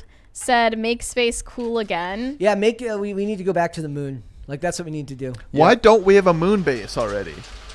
Why? Why don't we go to Mars? I mean, like the coolest. Maybe like, it was never real in the first place. honestly, like one of the coolest things that Trump did was Space Force. It had complete awesome. legitimacy. There's a complete legitimate reason yeah. behind it, but just calling it Space Force ruled. Like, do that instead of paying for people's college loans, Yes, right? yes. And instead of pouring foreign aid into every country that asks, like, instead of that, I'd be happy to spend money on supposedly stupid and pointless research. To go to the moon. Like- It's not pointless though. I've been talking to Serge a lot about this. All right, I'm gonna get real nerdy. Space. Okay. We're gonna be we we will head to the next level of human involvement once we become spacefaring. It's going to happen. Thing It's I want. inevitable, right? When we start Yeah. going to asteroids and mining all the resources, there's literally asteroids filled with diamonds that are just flying. So we got to buy around. stock in those We companies. can that are already Exactly. grow developing that diamonds research in now. labs. It's inefficient, and it takes like takes like 6 a month. weeks. And in the diamond industrial complex. But that's is, like, just found ways one to make it element. So not when we cool. start mining, we have all this. When we get back on the the fossil fuel as the standard, right? When we get back on these fossil fuels, we start mining. Like all of the wealth of humanity as a collective is going to go up. You're going to get a lot more things that are just. You just get like we don't have to like really worry about running water, right? That was a thing 50 years ago people had to worry about. Right? People are already gonna have like automatic Tesla cars, and it's just gonna be a standard of living. And no gas Because stove. these minerals are gonna be in abundance. Yeah, That's no the gas utopian stoves. ideology. It's utopian. It's inevitable though. I mean, Well, the thing about inevitability is it like it's inevitable, yes, but like in 300, 400 years. no, I think we will see space like mining in space in our lifetimes. Did you see the meme that said I like think maybe in a very primitive way.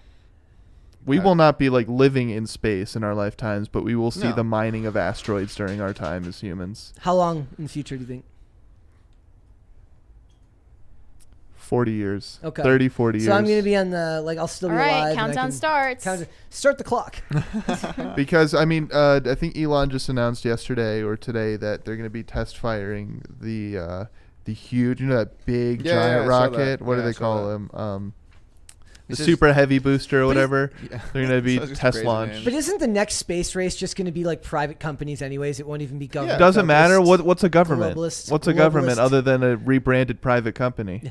Oh man, that's like have you ever seen that list of like it's the conspiracy pyramid, and it starts low. It says actually happened, and then the next one's like believable. Oh, and, like, yeah, and it yeah, gets to yeah. the top and says you're basically an anti-Semite. Yeah. Like, that's at the top Yeah. of the top of the pyramid, and it's like at the top. One of the top ones was like America's a corporation. I'm like, I mean.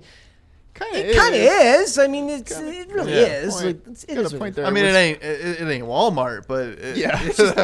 Yeah, it's they take their money through force, not right? through. We have not a through stockpile not through of superior certain items service. that we sell in our. We founded the country rebelling against unfair taxation. Like that was like one of the rallying cries. Where's Luke when we need him? Right. Oh, I'm gonna be sad. Luke's going back to the Liberty. Yeah, the Luke- Sunshine State. Luke is going back to Sunshine State. That's what he divulged that to us. Was that last night? Yeah, that was just last night. Last night or the night before, yeah. Didn't really divulge. He's already been talking about it, but it's just gonna happen, just like that, just Yep. like a Thanos snap. And he'll We just- saw the Teleports. first snowflake in the sky, and we're like, you know what that means. yeah, that's It's adorable that like you guys get like that they're worried about the first snowflake happening in like January.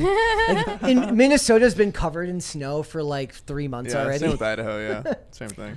Airtez 00 sent a big super chat. Thank you. And he said, spent 2 years in JP Woo! as a. Hey. Thank you.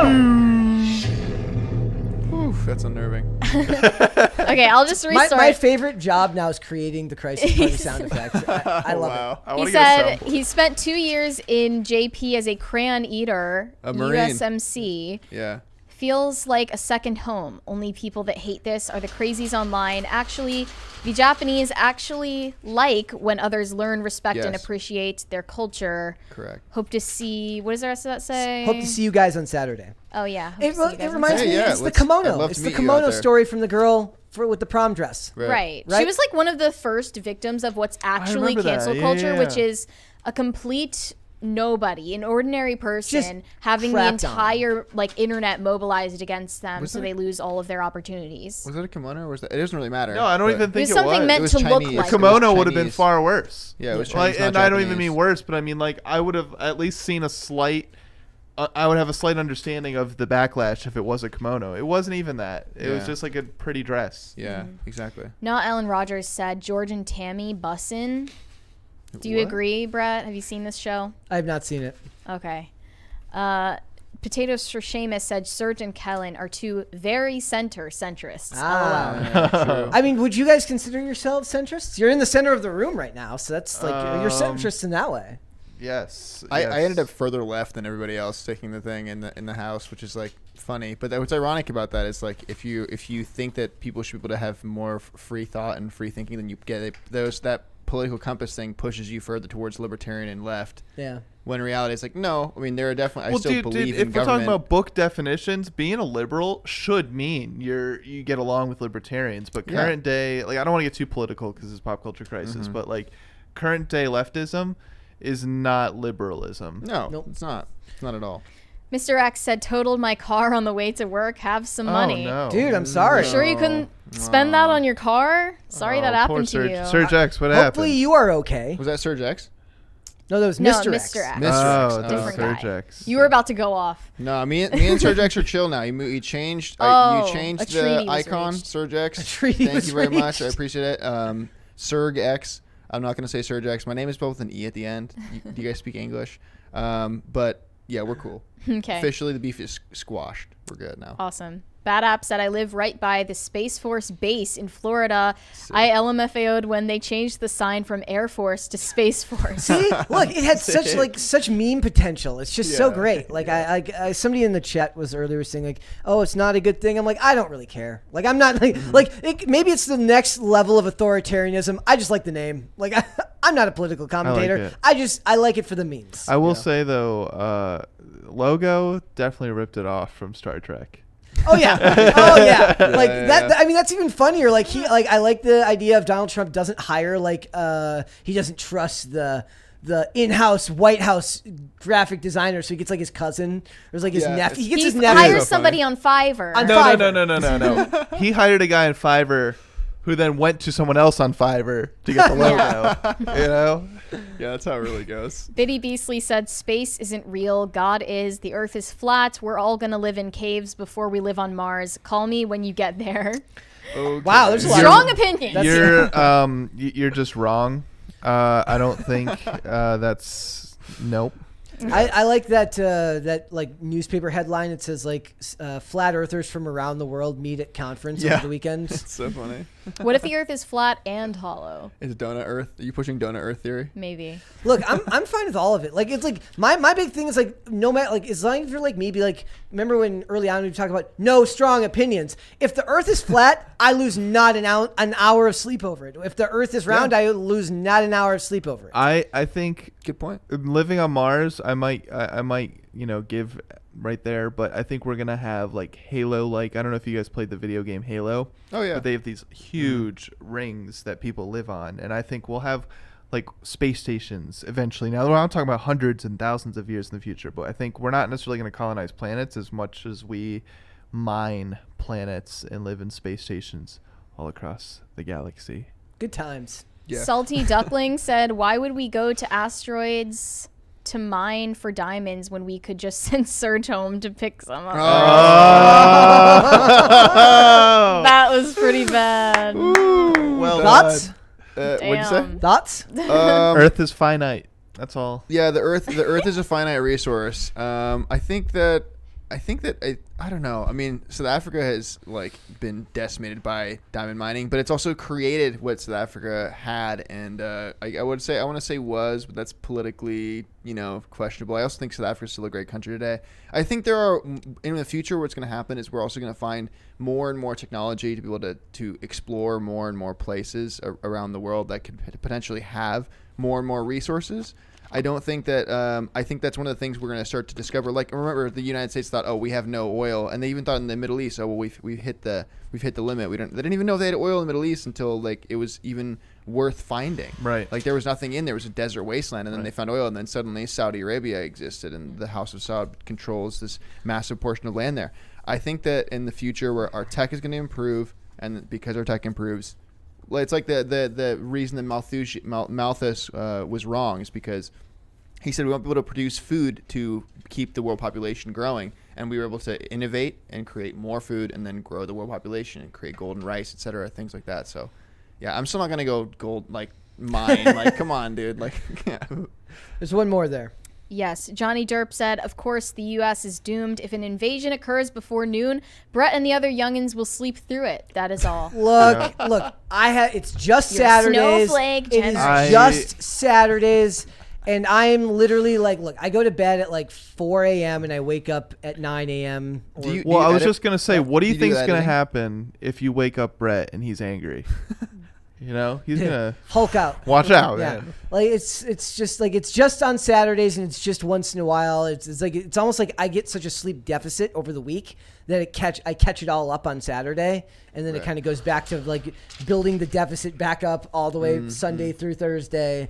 Or Sunday through Friday, and then I use Saturday to catch up on sleep. I'm not. A couple of years ago, you would have been right, and it was because like I always worked second shift, so I didn't have to get up early by design. I was never lazy. I just chose to be up late and wake up in the earlier part of the. I like in the how later part of quiet the it morning. is at like 2, 3 a.m. Yeah, you're being healthy too. You're getting your full 8, your full. Oh, 9. I haven't gotten the full 8 in so many years. Do you edit the footage for all the shows and like the clips and everything like that? Yeah. I don't know. Oh, okay, cool. Yeah. Yeah, so it's like I catch up on my sleep. Mary could sleep all day if she wanted to, right? Like if you wanted to sleep all day, you could. Like on the weekends. I mean, not like in practical terms, No. but if I could, then I'd be able to. I have done. No, that's it. what I mean. Like on the weekends, Yeah. you're like, if I could wake up at noon and go back to bed and sleep all the way through the night. I'm like, oh man, I wish I could do that. I just need to wake up to like drink water finally and take a shower, and then I'll go back to bed like immediately, and then I'll be gone. What's the point of a shower during those days? Well, I don't want to feel gross while I'm sleeping. You'd be asleep. I don't know. I can feel it. It makes me. When I don't shower, I have nightmares. Okay. Yeah, I don't know. And then we have another Was there one more? from Lane, Okay. $2 without a message. Thank you, Lane. Thank you. Thanks, Lane. All right, guys. Thank you so much for today. Yeah. Kellen. Let everyone know where they can find you. Yeah, you can find me at Kellen PDL. That's the real me. I know we tricked you guys during the show opening, but I've been Kellen the whole time. So Whoa. find me at Kellen PDL. Thank you guys. It's always a blast to be here, and I think this was one of the more engaging conversations that we've had. Excellent, Serge. Yeah, I would agree. I am actually at Kellen PDL. No, I'm just kidding. I'm at surge.com. It's not a website. It's just spelled out DOTCOM. Like my hero, Kim.com. That is where I got the idea initially. He's a legend. Look him up. Follow me on Instagram. I'm way more active on there. Twitter, I don't really understand Twitter. I just got Twitter humor. Like I kind of like Carter was saying the other day. I like get it now, but I'm still really uncomfortable for it. I don't understand like the threads. I lose track of where the conversation's going and stuff. So follow me on Instagram if you want to talk to me. Follow me on Twitter if you want to see me post ridiculous stuff. Yeah. Okay. Thanks, Perfect. guys. It's been fun. Mary. Yeah, thanks for being here again, guys. It was a hoot. Long time coming. Yes, Yeah. it was. That's my fault. That's my fault. You can find pictures of me on Instagram at Mary Archived. My Twitter is also Mary Archived. I'm like Serge. I've been on Twitter for years, but I still don't understand it. I still don't quite understand it. Yeah. You can keep up with me there as well, though. If you're on Parler, if you care about Parler, I'm also Mary Archived on there. Do you post on Parler? I did when it was like popping, but Do you guys have haven't Gab accounts? I do. You have a Gab account? October 2016, baby. I made a Gab You're like account. first. Wow. I was so uncool in high Did school. you just get at Mary? No, it was something else. It was like quite contrary or something. Cool. When I went and decided to shoot my shot and get Jamie Kennedy on the show, he has like a MySpace link on his link tree. No way. I didn't check it, but yeah, he's got like a MySpace link Wow. on there, That's which cool. is awesome. Before we go, guys, I have closed the poll, and as expected, you have asked us to please review Velma. So it is a vote of 68% of course. Why wouldn't you? 891 votes. So I guess our fate is sealed. We will at least review the first, I guess it's 2 episodes that are up now. So perhaps we will do that for Monday's show. Well, does that sound right? Think review it for Monday? Should we I mean, we could try to do it hunker down and watch it tonight, but How we were long supposed to episodes? do the review for The Last of Us on Monday. Okay, so maybe we do it tonight. It would make more sense to do it tonight. You know, the sad thing is, like, whenever we have to review, like, other than movies, it's like I think of it as like homework. Yeah. It is kind yeah, of. it I is. wouldn't watch Velma of my own No. accord. Of course not. Like, if I But gotta I'd do take it for you notes- guys. Like, if I have to take notes, it's homework. Yeah. yeah, I mean, yeah. I don't really take notes unless it's on my phone. I take notes. I take notes. All right, guys, before you go, could you please hit the like button ever so gently? That would help us out greatly if you could do that. Like the video, leave comments on the channel, subscribe if you have not done so yet already. It means the world to us, and the channel is growing thanks to you guys. If you want to catch the show, we are here Monday through Friday, 3 p.m. Eastern Standard Time. That is noon Pacific. If you'd like to listen rather than watch, we're on Amazon Music, Apple Podcasts, Pandora, and Spotify. If you'd like to follow me on social media, just Instagram at Brett Dasovic. For the show's show's social media, Twitter at popculture_show, Facebook and TikTok at popculturecrisis, and on Instagram at popculturecrisispod. And there is one more from Bad App there, Mary. Do you want to read it? He said MILF Manor comes out Sunday. I want a review. Nothing could make me subject myself to that. I'm sorry, Bad App. Oh, No. man. Maybe I'll just check it out purely for research purposes. Yeah. I don't know, guys. That's all for today. Probably no MILF Manor review. We'll see you tomorrow, guys. Bye. guys. Later.